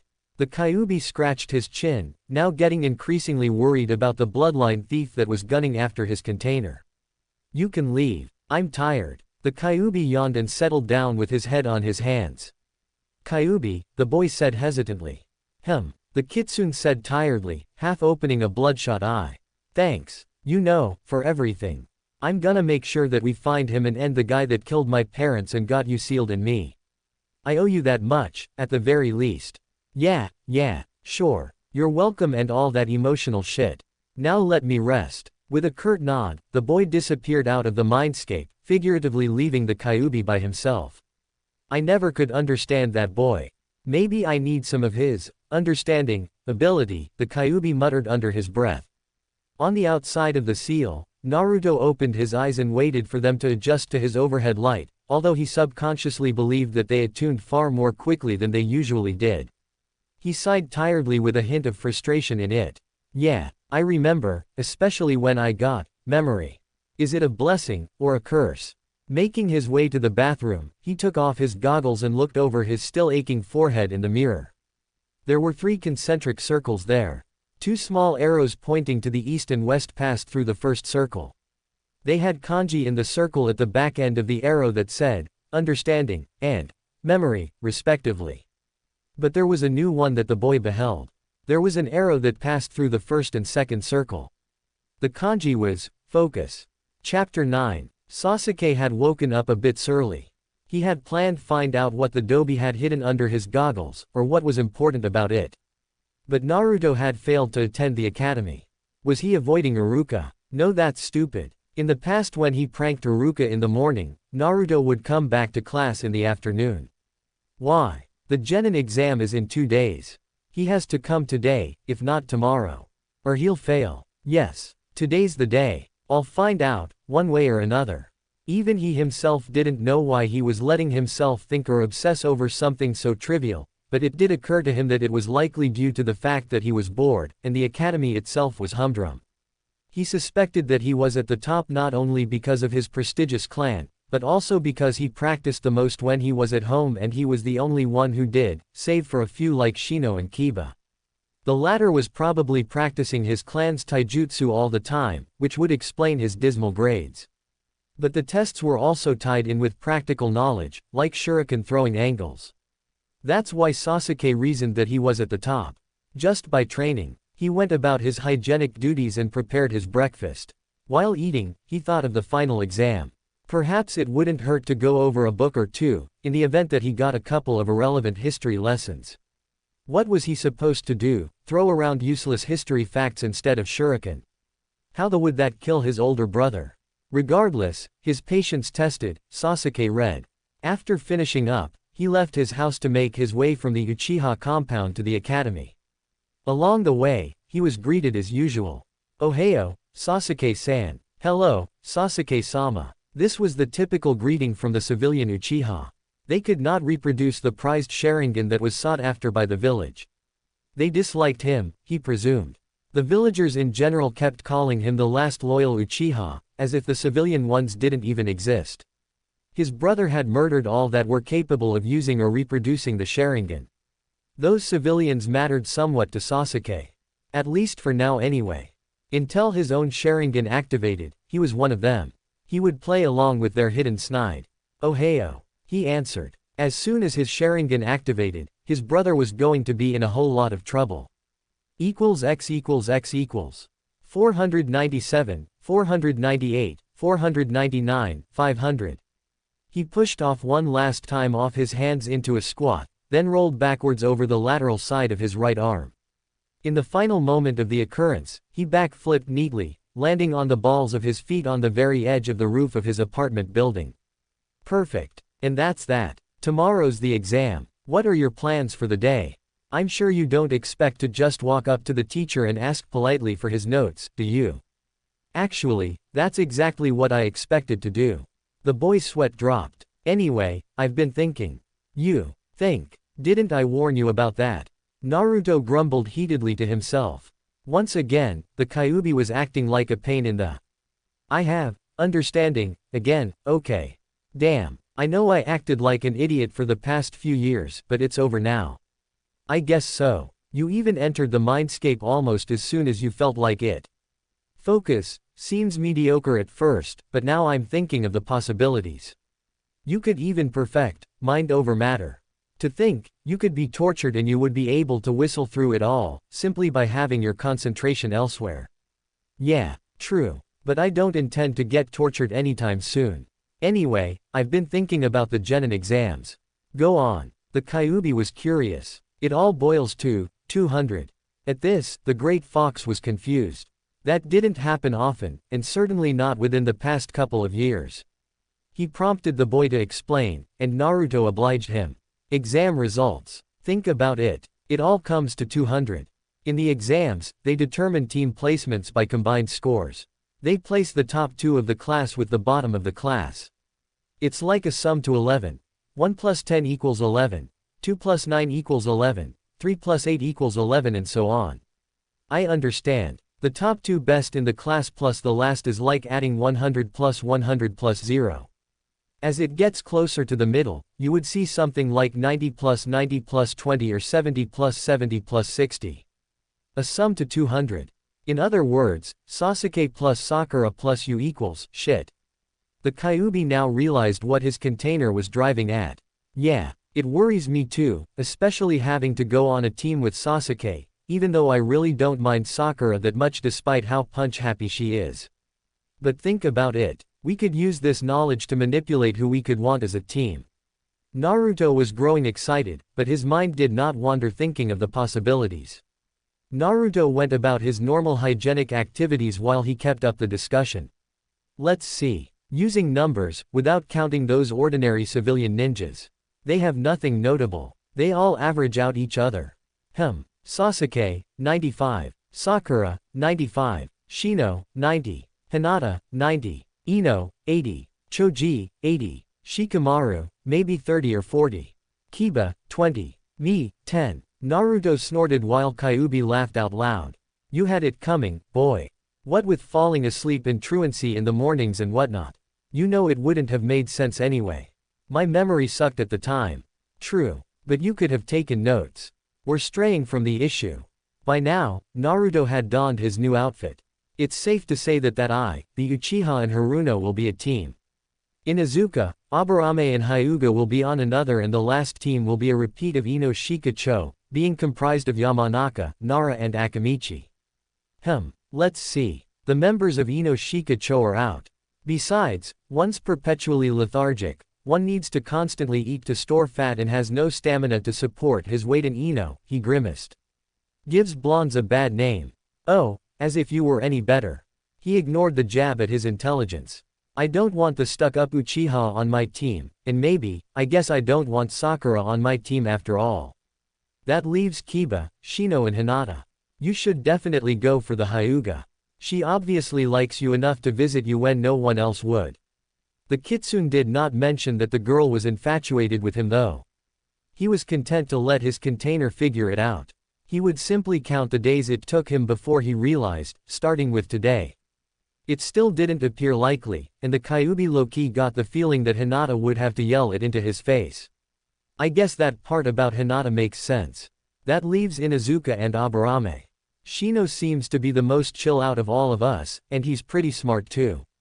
Kiba, now, he would probably be constantly fighting for dominance like his clan. They act like dogs, fighting to be the alpha. They imbibe it from their mother's milk or something. He would be the easiest to manipulate, or the easiest to cheat out of a team. But if ends up on my team, it'd probably be a daily pissing contest with him. Sounds like a plan. Well, get going. You will have to talk to the mutt before the day is out. He grabbed his goggles and strapped it onto his forehead, concealing the symbol. Yeah, that's right, Datbeo. I'm Naruto Uzumaki, new and improved. He rushed out the door, but had to pause in order to stop up the door with some paper and jam. I really have to get the door repaired later. Thieves could just walk right in, he mused. What do you have worth stealing? Trying his best not to yell out loud at the Kyuubi for not his constant immature teasing, Naruto ran to the academy. Having arrived early, he stopped at the institution's library and picked up a book about Konoha's history and went into his classroom. Mizuki was the only one in there, preparing exams for tomorrow. The silver-haired man noticed the boy's entry, but not who he was. Not caring to chat up the man, the Uzumaki only grunted out his pleasantries to the teacher, who replied with, "Ohio," for standard courtesy. Naruto sat in his seat, opened his book and read while he waited for his classmates to arrive. He didn't have long to wait, and soon the rest of the students arrived in bulk and Iruka followed after. He must have driven them inside when he saw them loitering about outdoors. Being in the lead of the group, Kiba was the first to notice someone sitting with a book in front of where the face would be. He thought this to be strange. Normally, everyone would remain outside until class begun, a postponement of sorts. If he was there already, he was enthusiastic about learning, not to mention the fact that pretty much everyone had been outside already. "Hey, new guy, what's your name?" Kiba asked loudly. Naruto dropped the book to the desk. Everyone gasped. Naruto had shaved his hair to a lower and more manageable level while still retaining its spikiness. As for clothes, he now wore black Anbu-style pants that were ankle-length, revealing gray shinobi sandals. He also wore a long-sleeved midnight blue shirt that was zipped right up a close-fitting neck that had a bandana around it that was littered with red streaks throughout. The shirt itself had a hood that was currently down. In addition, he had a 21-inch tanto. The handle was 5 inches with a single palm grip, on his back in such an angle that it positioned the handle of the blade over his right shoulder. The look was complemented by some sort of cylindrical sheath that rested perfectly horizontally just behind him on his waist. In fact, the only thing that Naruto retained from his old outfit were his goggles. It spoilt the new look somewhat because of its mismatch in scheme color, but not much. "Naruto, is that you?" Iruka was stupefied and the body of students were shocked beyond belief. "Sure Iruka-sensei, it's me." The boy answered. "I only got a haircut, what's the big deal, huh?" Now hearing the boy's voice, Mizuki looked up for the first time from his paperwork and observed the development. "What's that damn brat up to now?" he muttered under his breath before clearing his throat to speak up out loud. "Naruto. Nice outfit. Finally decided to have mercy on our eyes by getting rid of the eyesore of a jumpsuit you owned. What inspired you to wear these clothes and get that tanto?" Mizuki asked cheerfully. "Getting serious for the exam when it's almost here. Something like that, I guess," Naruto answered. Iruka was surprised. He could tell from the boy's aura had changed in the single day he'd spent away from school. He still retained his eccentricity, but the facts were there. New clothes, explained his situation in 6 words, wasn't being excitable. Clothes didn't necessarily make people brand new, but this was a brand new Naruto. Huh, look at him, trying to act all tough. Bet he still can't even do anything worth a damn, Kiba laughed scornfully. Akamaru, the boy's companion dog on his head, barked somewhat unsurely. Naruto frowned a little but soon let a smirk dominate his features.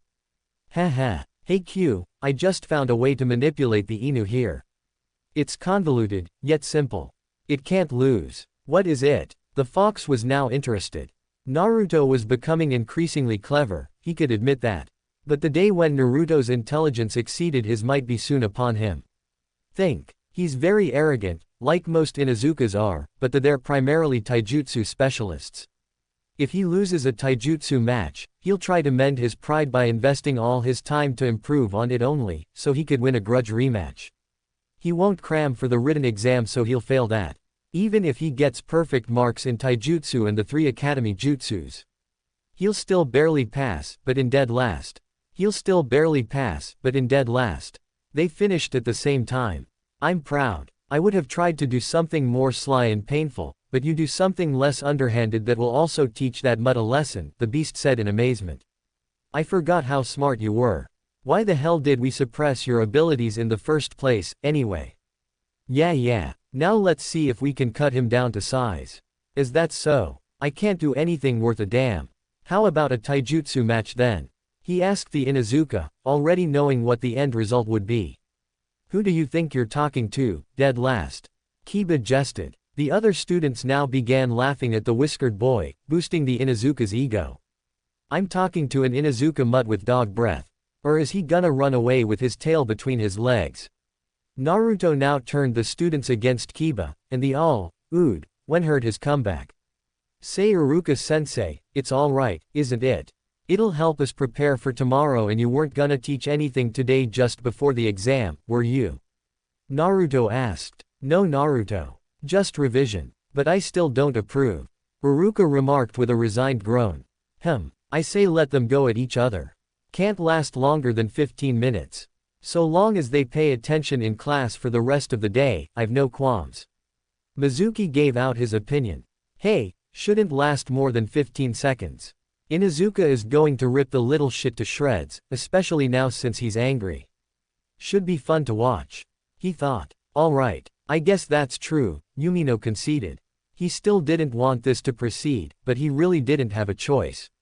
If it didn't go through, his students would heckle him for the whole day. And besides, if Naruto ever deserved some sort of karmic action for a prank, particularly a recent one that was paint-related, then this was fair, although he hoped Kiba wouldn't kill him. X equals X equals. The students surrounded the sparring circle, and Sasuke pushed his way to the front. While he wouldn't admit it, he was eager to see if his questionable theories on Naruto were true, that being whether or not he was actually concealing his skills. Perhaps even more interested in Naruto's welfare but too hapless to try to go through the crowd to observe more closely, Hinata activated her Byakugan to see through the crowd, and marked Naruto out as usual because of his uniquely large chakra coils. Naruto handed his tanto to Shikamaru, mouthing to him to keep it for him. He then took his place on the mat, where Kiba was doing stretches. Ready, mutt. Just you watch, the boy growled back. Naruto, what about that? Iruka pointed at the holster peeking from behind Naruto. He wasn't sure what it was, but he was sure that it was a weapon of sorts. What about it? Taijutsu match. You know, hand to hand. It's in case Akamaru intervenes. Naruto said shortly. And in case Dog Boy gets feral and claws start coming out. Kiba was born with the ability of the claws from his nails. Tools. Naruto retorted. Excuse me. Iruka was confused. They're all tools which ist him, just like how a clan would have bloodlines and techniques like the Sharingan, the Byakugan, or Shino with his insects. They're all tools which ist them, as are my weapons. Naruto explained. As if I need Akamaru or my claws to beat the likes of you. The Inuzuka called. Iruka was shocked. Naruto had defended himself eloquently, and since when did he have the moxie to teach? Iruka decided to just give, he'd been doing a lot of that lately. Naruto, seeing Kiba finally settle into his pouncing stance, went into his own. He stood sideways to Kiba, positioning his left foot facing forward towards him with his right foot behind him, pointing to the right. Most of his weight seemed to rest on the left leg. Also, he stood mostly on his toes and his outstep while his arms were loose, hanging a bit limp. The students were all thinking that it was not the academy's stance. Some said it looked weak, some said Naruto made it up, and still others laughed. Honestly, Mizuki was a bit more fascinated in the stance than most, but was far more interested in the coming beatdown. He stepped forward and started the match by swiping down his hand. Hajime. Kiba, deciding to end the match quickly, sprinted at his opponent, thoroughly intending to knock Naruto out with only one punch. That'd teach him not to overstep his place. Naruto angled his head to the side and caught the offensive arm and pulled on it, adding his opponent's running momentum, and pulled Kiba past him. While he passed him, he stuck his foot in the way, tripping him. Kiba face planted instantly, and all the students laughed at him. He jumped back up onto his feet, seething. He had been careless. Naruto was stoic, and that only served to piss him off more. He threw punch after punch at him, kick after kick, each being countered and him being thoroughly embarrassed with each passing one, as well as growing tired. Akamaru barked concernedly from the sidelines. Finally, he decided to kick Naruto, below the belt, aiming for his groin. Naruto, seeing that he wasn't going to give up, decided to go on the offensive. He sidestepped the kick and delivered his own kick to the back of Kiba's leg behind his knee, point driving upwards. Gasping in pain, he abandoned the failed kick, holding his leg. Naruto didn't give him a chance to recuperate, kicked away Kiba's pained leg, delivered two quick punches to his side and one to his gut. Kiba tried to yell in pain, but all his air was pushed out of him. With his head about to hang down, Naruto dropped into a crouch and delivered a powerful haymaker to his chin that made his head snap backwards in a hurry, lifting him up off of his feet and making him landing on his back. Naruto, now done, looked around at the crowd of students, as if daring someone to say something he didn't like. Chapter 10. They were completely speechless with mouths agape. The dead last of the class just beaten the second best of the class in taijutsu and made it look easy. Iruka was the first to regain the power of speech, but his words were still barely coherent. Kiba lo lost to NNN na Naruto. Naruto walked up to Shikamaru and retrieved his tanto from the unmoving boy and strapped it back in its rightful place. Thanks Shikamaru, Naruto stated. Shikamaru blinked. This is beyond troublesome. Damn Naruto, where did that come from? That was unexpected, Shikamaru began. So what? Am I supposed to just grovel in front of people who are better than me?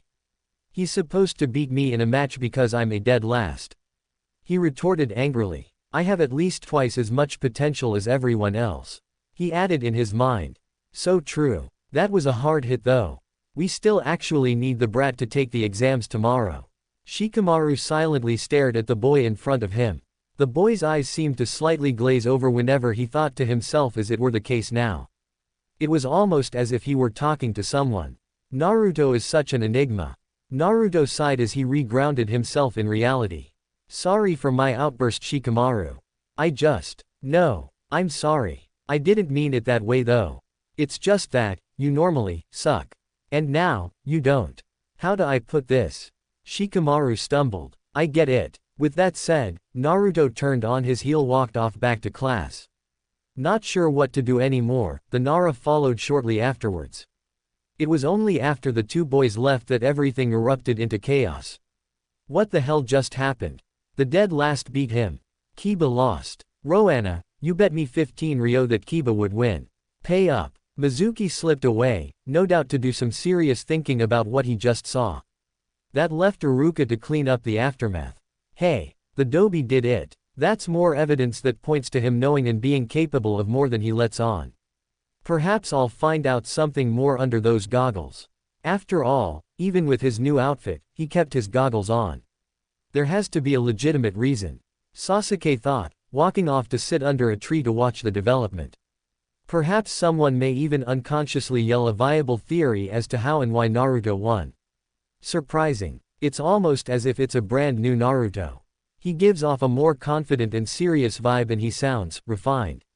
My insects insist that it is indeed him, identifying him by his chakra signature.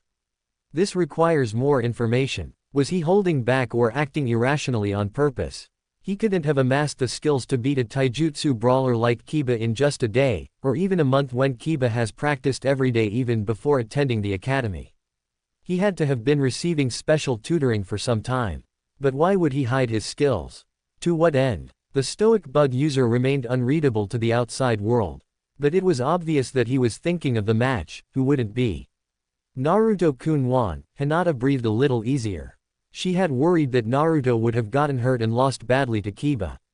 It seemed that her concerns had been for nothing. But she couldn't help but wonder if his new behavior was due to what had happened the day before. She blushed when she remembered that she had broken down his door, and how he reacted when he found out what she did. Ino picked up a stick and poked the still unconscious Kiba in the side, but found him unresponsive. Is he dead? He's not dead, Ino pig. He's only unconscious. Quit acting like such a blonde. Sakura yelled. Oh yeah, billboard brow. Ino pig. They immediately started butting heads like cattle, fighting for dominance. Iruka gave a long exhale. It really was Naruto's gift to make a class go chaotic in no time flat. Everyone, get to class. Back in the class, Naruto sighed and placed his head on the desk. As he blinked he found himself in the mindscape in front of the seal. He peered through the bars and found the great fox sitting on his haunches, waiting for him. What do you want? I need advice. That will be one extra, you know. And I'm already on 97. As soon I finish up to 100, you can finally fix this damn seal into something more scenic. 97. That many. Memory doesn't lie. But I never knew you counted advice. Advice counts as help. Take it or leave it. Besides, it's been more than 6 years that I've been waiting. Naruto sighed. I'll take it. 98. The Kyuubi nodded. What is it? Am I moving too fast? I mean, I knew I was pushing it by wearing the outfit and all, but I'm revealing some skills I think I should be keeping hidden longer still.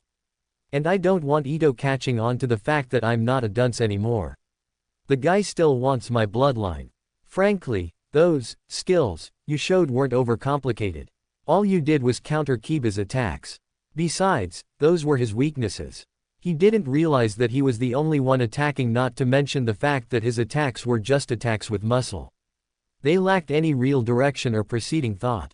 I don't think you have to worry over anyone suspecting what we do or did, and Ito's probably far away from here. So, is that it? Yeah. I just don't want to be suspected or put under surveillance. I don't want my name slandered or my privacy invaded. Like what the Hyuga did yesterday. The nine-tailed fox gave a toothy smirk. That's different. She did that out of concern. The boy defended. Feeling something foreign happening on the outside of his body, Naruto left the mindscape. Look, the guy's asleep, a civilian student exclaimed. I'm not surprised. They agreed for 15 minutes, but they were fighting it out for half an hour.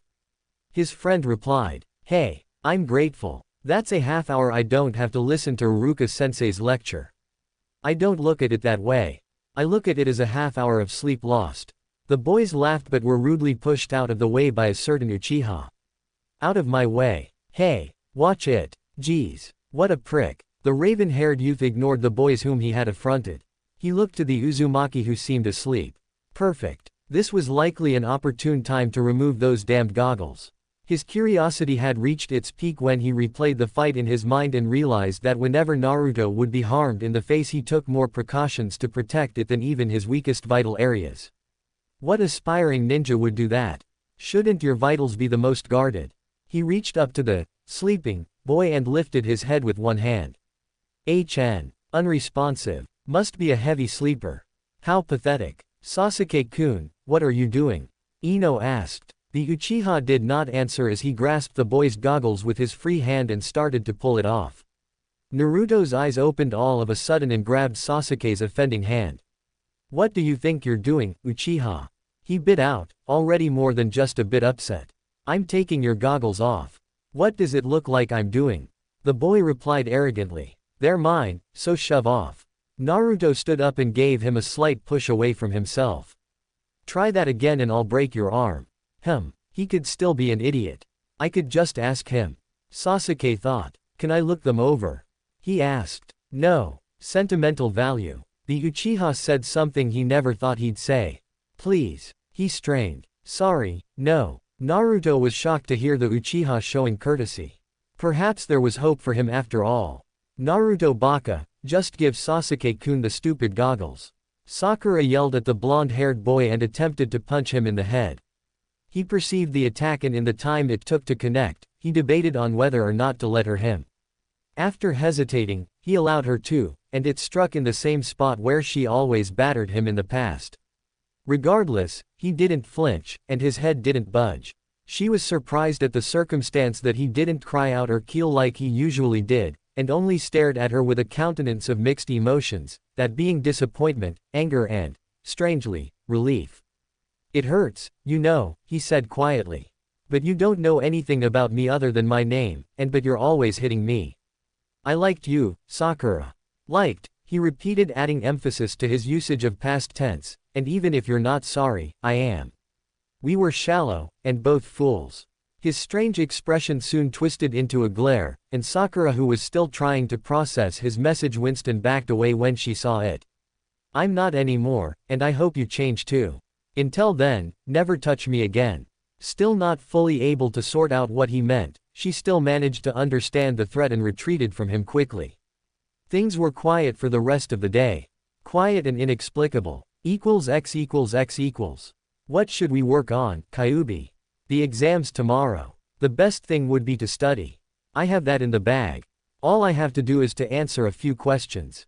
I even read over everything from Hinata's notes. She's really nice. She stutters a lot around me though, but not as much around everyone else. I wonder why that is. The nine-tailed fox took a deep breath as he tried to get over the fact that his container was still far too oblivious to some things for his own good. It's just the first day. But if every day is gonna be like this, I'm going to regret not telling him today. I don't have a clue, he answered. So studying is out. Taijutsu is doing alright. That leaves Bukijutsu and Ninjutsu. My Bukijutsu needs work. I'll work on that. I'm not sure if I can throw a kunai properly, even though I remember. 99. What? No, it's not. You asked me for what I thought. Which is my opinion, which is guidance, which is advice, which is help. Therefore, it's now at 99. Naruto growled in frustration. Fine. I didn't know I was that helpless. He grabbed up his shuriken and kunai holsters before looking over the abandoned training ground he was in. Spying a training post, he approached it and set it upright and checked it. Seems to be in good condition, he muttered to himself. He backpedaled away what he guessed was 30 yards away from it and towed a line in the dirt. I've never made it accurately from this distance. I usually miss by a couple of inches at least, and that was before you put the seal on me, he remarked out loud to the Kyuubi as much as did to himself. Just try it. Every time you miss, you have to cut yourself. What? Cut yourself? The Kyuubi said slowly, almost as if it were a threat. I would try my utmost best so as to avoid maiming myself. Interesting, Naruto said in mock appreciation. No. Do it or I'll give you horrible nightmares. Naruto scoffed. Like what? Make you dream of kissing the Sandaime Hokage, for starters. Or make you relive the Anbu feeding you vegetables. Get to it. It was extremely difficult, if not nigh impossible to affect his dreams. But his container didn't need to know that, motivation was needed. Naruto hurriedly got out his weapons, 3 kunai and 7 shuriken. The boy stared at the bullseye intently. Alright. Just don't miss. He threw the first kunai. He watched it sail through the air to the target. And hit dead center. That's pretty damn good. Do that another 10 times, then I may be impressed. You'll also get to keep your flesh in one piece, too. Naruto gulped. His physical health, or mental one, was on the line. He readied his second kunai and threw again. It struck in the center as well, and it shocked him. To even throw 2 in a row accurately at 30 yards was rare for him. Suddenly he started thinking, I wonder if this has something to do with focus. The Kyuubi had caught the thought and momentarily thought the same thing. Perhaps. Boy, focus on the bullseye and throw 3 shuriken from each hand at the same time. I won't punish you if you miss. That should be a Chunin level type of thing, right? What? I can't do that. My aim is atrocious already. Do it, or I'll change my mind about the punishment. The lad readied his shuriken. He focused on the bullseye only just like before, exhaled and then threw the shuriken, with his hand following through with the throw. All the shuriken made it in the bullseye at relatively the same time, seemingly competing for a chance to stick. Some had knocked the others off when reaching the small dot, but the proof was there. All the shuriken had made it to the tiny bullseye. Do it again at 50 yards. The boy retrieved all of his weapons at the bullseye and repeated his success at 50 yards. Then 100. The yard number continued to grow until his aim missed, dropping below the bullseye due to lack of arm strength. There was no mistake. With focus, his mental acuity as well as his aim had improved 1,000-fold overnight. He couldn't miss, unless he lacked the strength to throw. Focus. Mediocre. Yeah, right. He couldn't believe that he'd been disappointed before when he'd first gotten this aspect to his Kekai Genkai. Yata. I'm gonna rip shit up tomorrow. Watch out, Shinobi World, badass ninja number 1 is coming. The boy jumped up and down with a shit-eating grin on his face. Now for ninjutsu. Let's see. Henge, Kawarimi and Bunshin, shit. The boy's happy demeanor dropped. Oh no. What is it? The Kyuubi was starting to wonder if the boy was bipolar, given how quickly he changed his mood. Bunshin. What about it? Speak, boy. I don't have the chakra control for it. The Kyuubi now understood. Chakra control for the clone is impossible for you. You will never have the control to even make 10, let alone 3. I suppose that I'm to blame for that. The boy's control wasn't horrible per se. His control at the moment was excellent for an aspiring genin. He had seen Chunin at their barracks walking up trees and walking on water with just chakra and had practiced it for 18 months now. But in order to even have enough control over his Biju enhanced reserves, he would need at least 4 times the control he had now. He didn't know any more chakra control exercises at the moment, and neither did the 9 tails. In other words, unless he could get a next to impossible amount of control within the next 18 hours, he was screwed. The Bunshin is practically an image. Almost like a genjutsu. That's impossible for me. The Kyuubi nodded from inside the seal. For you to even make 10 Bunshin is like pouring water from a 5-gallon bucket through a straw. It's just not going to work unless you can convince them to let you create at least 40 Bunshins instead of 3. Or perhaps plead your case to the Sandaime. What if I used Yuki Bunshins instead? Naruto asked. No use. It wouldn't look like you anyway. Just a feral, man, version of me. Even if a henge was used on the Bunshin, they would detect it and fail you. Even the process of making a clone with Yuki would alert the whole village that my power was being released and used. The village's Anbu would have you under chains and locks in less than a minute. No chance. Fuck. Naruto swore loudly. Everything is stacked against me. Do you know any other cloning techniques? Do I look like I would busy myself learning Bunshin techniques of Yuninjin? Kyuubi spat. Guess that's a no. I'll have to talk to Gigi then. The boy got his throwing weapons together and replaced them back into the holster and made his leave. As he ran to the Hokage Tower to see his surrogate grandfather, he wondered if he would be able to help him with his unfortunate situation. =X==. The Sandaime Hokage stamped another document with his seal of approval. Damn it all. I'm getting too old for this shit. One of these days, I'm gonna burn it down for all the good this paperwork is. Introducing a break in his thoughts, the door opened a bit and his secretary poked her head inside. Hello Hokage-sama. I have brought more documents that was sent here seeking approval. Great. It seems that's all my secretary is good for. To bring more paperwork. Just when I thought I was almost done. His secretary finished pushing the door open with her rear and turned around, revealing a double armful of folders of paperwork. She placed them on his desk and made her remark. Also, Hokage-sama, Uzumaki is also here to see you. Uzumaki. You can send him in. Right away, Hokage-sama. She made her way outside and told the boy outside to go in. Soon enough he did. Hi-ya Gigi. The boy said boisterously, I need a favor. The Hokage stared at the individual in front of him, trying to figure out if he was getting cataracts or if he was really seeing the Uzumaki. Gigi. Hiruzen cleared his throat. Yes, hello Naruto-kun. I must say, your new look is a vast improvement.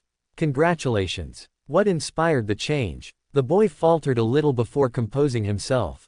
I just decided that I was unprepared for the ninja world before. And you are now? Hiruzen asked curiously. He tried to think of a safe response. Well, I guess I'm less unprepared. So what is it that you need, Naruto-kun? Hiruzen asked, puffing on his pipe. Normally, Naruto would come to get his allowance from him, or hide from Anbu he pranked. The latter wouldn't work anyway.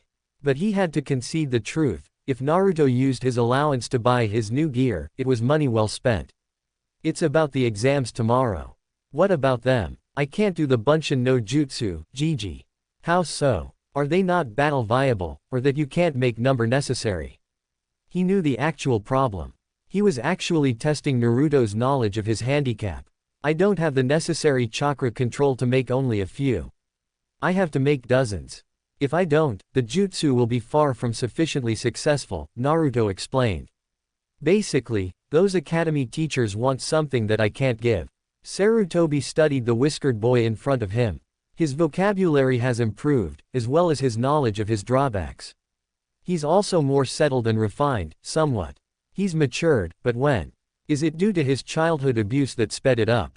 But I saw him last week and he was still behaving like a cheeky brat. Something happened between now and then. Perhaps the stress of the genin exams had caused it.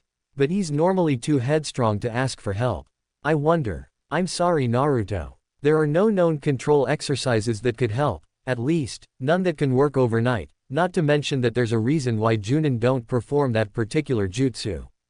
I acknowledge that it's very difficult on their high chakra reserves, as well as being next to useless in battle, being only illusions that cast no shadow of their own. Then why are we learning it? Naruto asked, frustrated. It's because it's a genin level technique. They are considered that because if you cannot perform them at that level then you are not considered worthy of being a ninja. However, after enough progress, genin will pick up higher level clones from their Junin instructors like elemental bunshins. By the time you reach Junin, you pick up the shadow clone jutsu, those have a lot of potential. But it is a forbidden jutsu, severely taxing on chakra reserves. The jutsu splits up your chakra evenly among the clones, so the more you create the more dangerous it is, as if you create 10 or a dozen, your reserves will be reduced to a tenth or a twelfth of its original capacity. A true double-edged sword. Not to mention the mental issues from received memories when they disperse. Are you still following? Yeah, I'm still following. Were you expecting me to fall asleep or something? Yes, I did. If what you're saying is true, then why not teach me a higher Bunshin technique? Naruto pleaded. Since I have more chakra, I should learn a more advanced clone jutsu, that's common sense. I'm sorry, Naruto-kun. If I help you directly with your training, it would be frowned upon because of my position giving you something of an advantage, Sarutobi explained. How about, indirectly, then? Naruto whispered in a scandalous-sounding tone. No, Naruto. My position was built on trust. I cannot disgrace it by dealings done under the table. Naruto was disappointed. What? Isn't that what being a ninja is all about? Gotta pull a little sneaky from time to time, am I right? Seeing the man's frown made the boy deflate. What if you find some way for me to make more than the ruled 3? Can't that work? I don't predict much good coming from that Naruto. It would show me making a special case for you, another example of favoritism. I cannot do anything within my power to help. Perhaps you could ask them tomorrow. The only other solution points to that of you requesting a Junin or Chunin's help to teach you a new Bunshin technique. I recommend favoring one right now. Now it was Naruto's face to show how upset he was, despite trying his best to hide it. He knew that the Hokage wanted what was best for him, even though this was probably one of the worst things he'd ever done to him, that is, not helping him in the way he should've. I guess so. Thanks Gigi. You're welcome, Naruto-kun. Naruto made his exit and shut the door behind him. Sarutobi released a huge sigh. The aged Sandame returned to his paperwork, yet unable to think of anything else than seeing the boy's disappointed and accusing expression. Accusing him of sabotage and neglect. Most likely guilty. He was especially guilty of not trying more.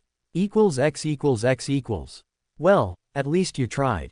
I know. But none of the higher-ups wanted to train me. Probably because of my status. Didn't know I was discriminated by them too. So many excuses. Busy, late, don't feel like it, sick relatives. Naruto was growing angrier with each excuse he repeated. Fuck, we'll show them, Kyuubi. Why are we even trying to get on a team, anyway? Just to have one of these Junin pricks order us around. Each expletive growing louder than the last. He kicked down his dilapidated dining room table and it fell over, collapsing in pieces. He finally huddled in the corner of the room, crying. Why? He sobbed. I don't even want that damn hat anymore. To be leader of a village like this. Look, Naruto. The Kyuubi slipped and called Naruto by name, a rarity in itself. The distraught boy barely noticed in his emotional state. Yeah, you know what you want. You want to kill a scum-sucking bastard who wants to eat your goddamn brains just to get your Kekkei Genkei, and if he isn't wiped out, a lot of people are gonna die. You want to become someone that people can look up to, not necessarily the Hokage. You want to get powerful to do everything you want. And if you are going to allow a simple bunshin to stand in your way of that ambition, you're not Naruto. You're just a washed-up wuss who gave up. Now get the fuck up and grow a fucking backbone. Naruto, who had been listening half-heartedly, restrained himself from laughing at the adverse temperaments in the attempted motivational speech but had his usual confidence and determination return. That was clear by merely looking at his eyes. That's right. He knew why he lived, if for nothing else, he wanted to avenge the death of his parents. That was his drive and he wasn't going to have some ignorant civilians and biased ninjas stand in his way of that. If anything, they were the ones that pumped him full of the hate that made him want to take it out on his parents' killers. Thanks Kyuubi. I needed that. Kurama. Excuse me. That's my name, boy. My name is Kurama. I'm getting so damn sick of you calling my title as a name. Hey. Good night Kurama. Good night Naruto. X equals X equals. Next, Uchiha Sasuke. The instructor announced. Said boy frowned and stood. Finally, it was his turn. Ninjutsu was his forte, his field of expertise in the class. He would do nothing short of perfect. He made his way to the designated room and shut the door behind him. Troublesome. Couldn't they have let me just go on home? A certain Nara grumbled to his whiskered companion. I already passed. There was no need to keep me here. Quit your complaining. At least you passed. Naruto retorted, eyeing Shikamaru's Hitai 8 with rising envy. He had tied it around his upper arm on his biceps. It's a forehead protector, why don't you wear there? I'm not complaining. I'm merely saying how displeased I am. And it doesn't matter where you wear it, as long as you have it in noticeable view, it's not against the rules. And what do you mean? At least I passed. Practically everyone passed. Only you and Ino are left. Troublesome. I'm saying that because there is a high chance I won't. You seemed confident doing the written exam, which is unusual for you I might add, aced taijutsu with Sasuke and Kiba. All that's left is ninjutsu, and that's a breeze. Even I didn't complain doing that. Fortune smiles on the lazy, Naruto bemoaned. The door opened again to reveal a raven-haired youth sporting his Hitai 8 on his forehead. He smirked and reclaimed his seat. Almost as soon as he did, fangirls surrounded him. It only served to make him drop the smirk for a look of slight exasperation. Next, Uzumaki Naruto. Naruto heaved himself up and steeled himself. He went inside to see both Mizuki and Iruka sitting behind a desk, with a box with a few headbands in it. So close. Okay, Naruto. Please begin. Perform a henge. Anyone special? Naruto asked Iruka. Do anyone? Naruto placed his hand in a ram hand seal. Henge. He was surrounded by a thin layer of smoke. The smoke soon cleared to reveal a perfect version of Iruka. Naruto. Pay attention. Naruto shouted in his impersonation. Excellent. The yell was comical and unnecessary though. Iruka was displeased. Now to perform a kawarimi. Are you ready? Hi sensei. Iruka threw a senbon needle at Naruto's foot and he instantly substituted for a chair. Very good. Naruto returned back to his place and waited for the words he didn't want to hear. Now, perform the Bunshin no Jutsu, 3 of them please. And yet so far. Ruruka-sensei, can I do more than 3? Mizuki spoke up for the first time. No you can't, Naruto. 3's the number set by the Academy's board. I see. So it's non-negotiable. No Naruto, they're not. Those are the rules. Prepared to fail, Naruto set his face in a grim expression. To Uruka, it was as if it were chiseled out of granite. Outside, 15 minutes later. Naruto watched the students jostle around with their parents. All were happy except for him. He could hear small exclamations of parents who claimed to be proud of their children who had passed their genin exam. Yeah, let them celebrate. They're gonna die out there in the real world. A ninja is just a guy who kills for money. That's what it boils down to. I don't think I would have been happy either way if I had passed. It's just a means to an end. But in order to be able to carry out my purposes, I need to become a ninja. I won't get to learn anymore, and I can't get stronger. True. Hey, the Dobi didn't pass. What an idiot. Kiba shouted. Shut up Roanna. I underestimated him. Naruto ignored him. If Kiba was trying to get a rise out of him, he was going to be disappointed.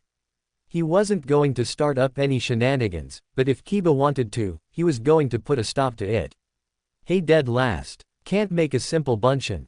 You're such an idiot. Kiba taunted. No answer. Don't you hear me talking to you, dumbass?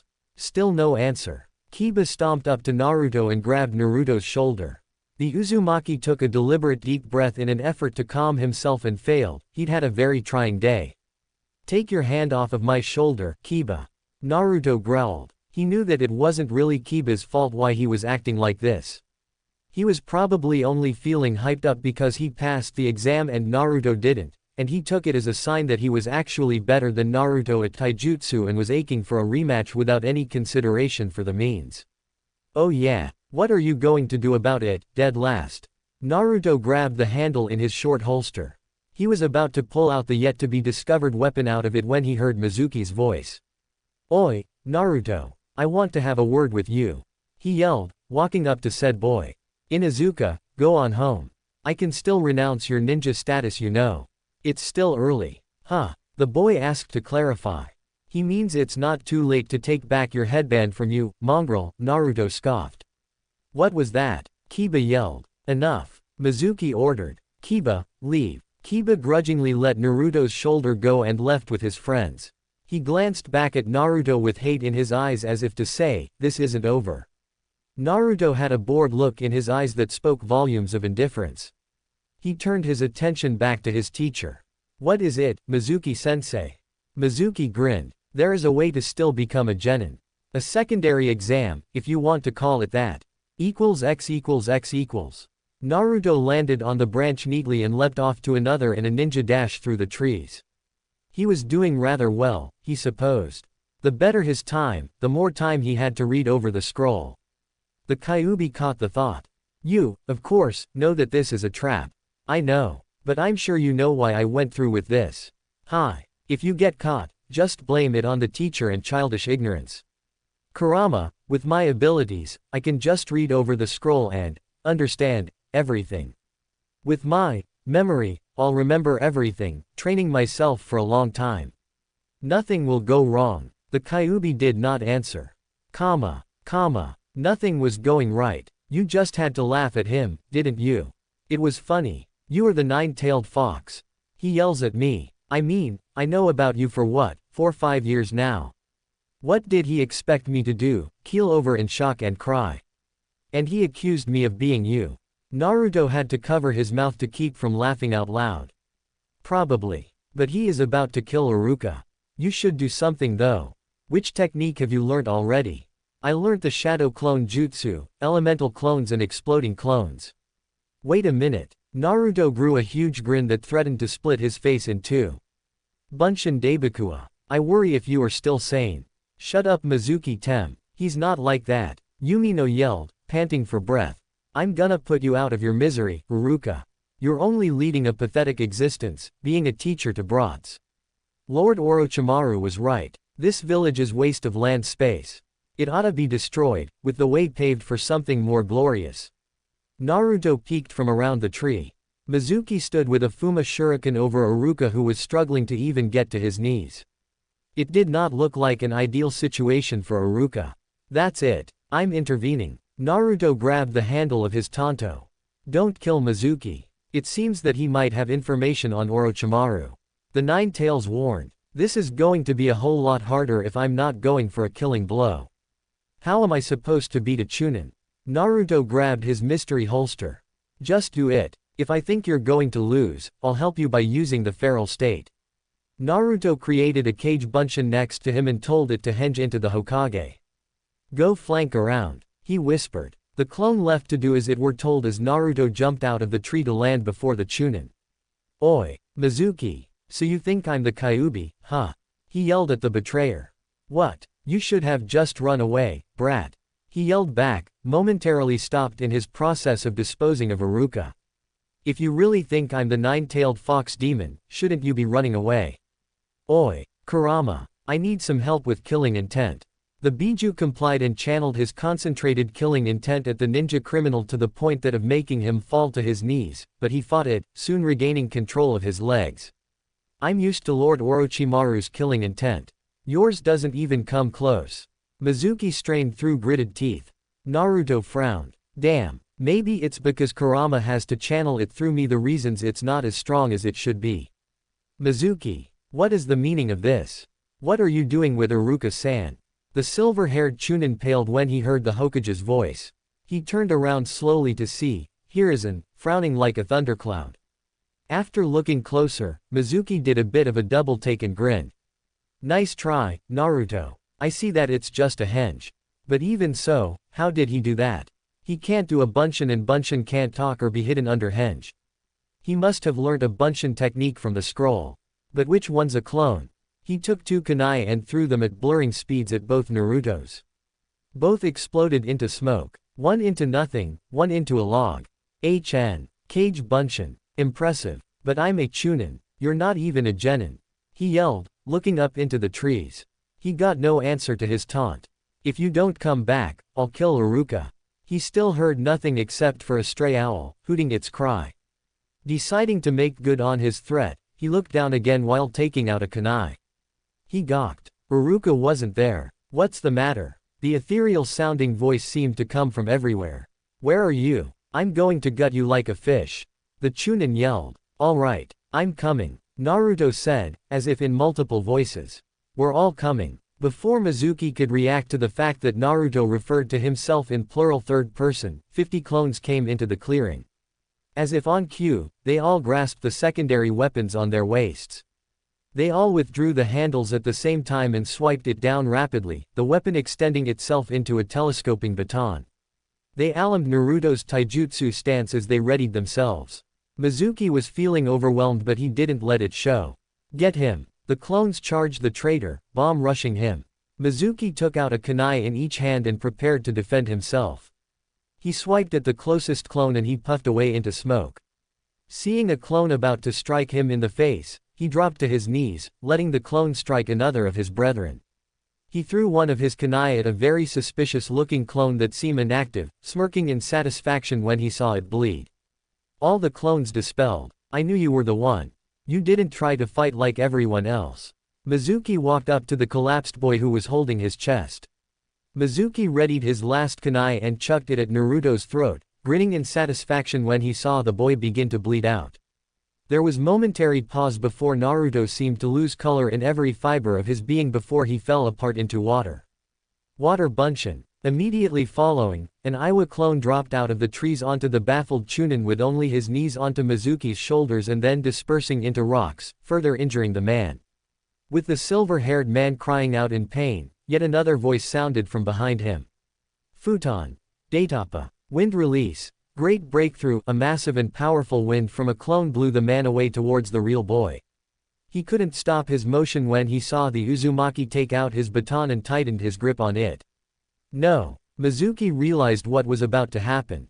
Naruto sidestepped and clocked the silver-haired man with the baton with a devastating clothesline move, shattering his jaw. Mizuki's legs flew forward in front of him and the man landed on his back, out cold.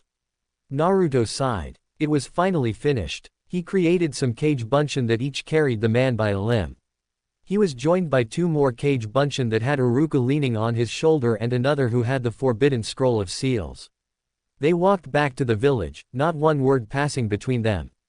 X equals X equals. Hiruzen sighed and put away the ball. He had seen enough. They were almost here anyway. He had felt disappointed when he had learnt that Naruto didn't pass his exam, but he wasn't surprised.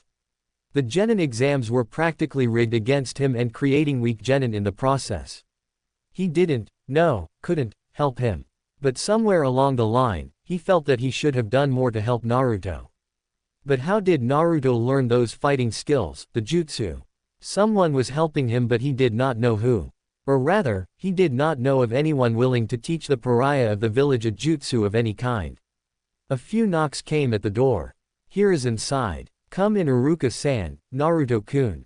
The door opened to reveal said people who one of which dispelled his clones carrying Mizuki. The action dropped the traitor unceremoniously to the floor. Sarutobi sensed his Anbu about to attack so he diverted them by ordering them to carry the unconscious man to Morino Ibiki at torture and interrogations. They disappeared with the captured man, akin to nothing more than spirits. "Hokage-sama, it's been a long night for me, I would like to return home, or go to a hospital, and I may have injured something." The Chunin requested. "Very well, Iruka. You may go." The Chunin was about to go when he hesitated. "Naruto." The boy turned around to look at him. "Hi." Yumino took off his headband and walked up to Naruto and dropped it into his hands. "Arigato, Naruto, for saving me. I'll see you come Monday." Naruto understood but feigned ignorance. "Monday?" he asked. "Hi. Congratulations Naruto. You're now a ninja," Iruka said with a smile. Naruto didn't mirror the countenance. "Come on Naruto, smile a little. Why don't you put it on? Put it on your forehead, let's see how it looks." Sarutobi asked. "I would rather not. I have an embarrassing scar there," Naruto said. Iruka thought back to the day before concerning the goggles fiasco. "I see. Okay," he affirmed to him, not wanting to affront or offend the Uzumaki. "When you're at home, then." Sarutobi, on the other hand, wasn't convinced. For as long as he knew Naruto, he didn't scar easily, especially with his condition, that of being a Jinchuriki. Nothing short of a branding would scar him. "Naruto, you're among friends. Please try it on. Aren't you excited? You're a step closer to being Hokage." "I would rather not, Hokage-sama." Naruto glared. Hiruzen was surprised. He had expected Naruto to be bouncing off the walls. But he was practically behaving like a branch Hyuga, firm, glaring, hiding his forehead and all that. However, he didn't press the issue. "That's fine Naruto. I will respect your privacy." Naruto nodded. "May I leave as well?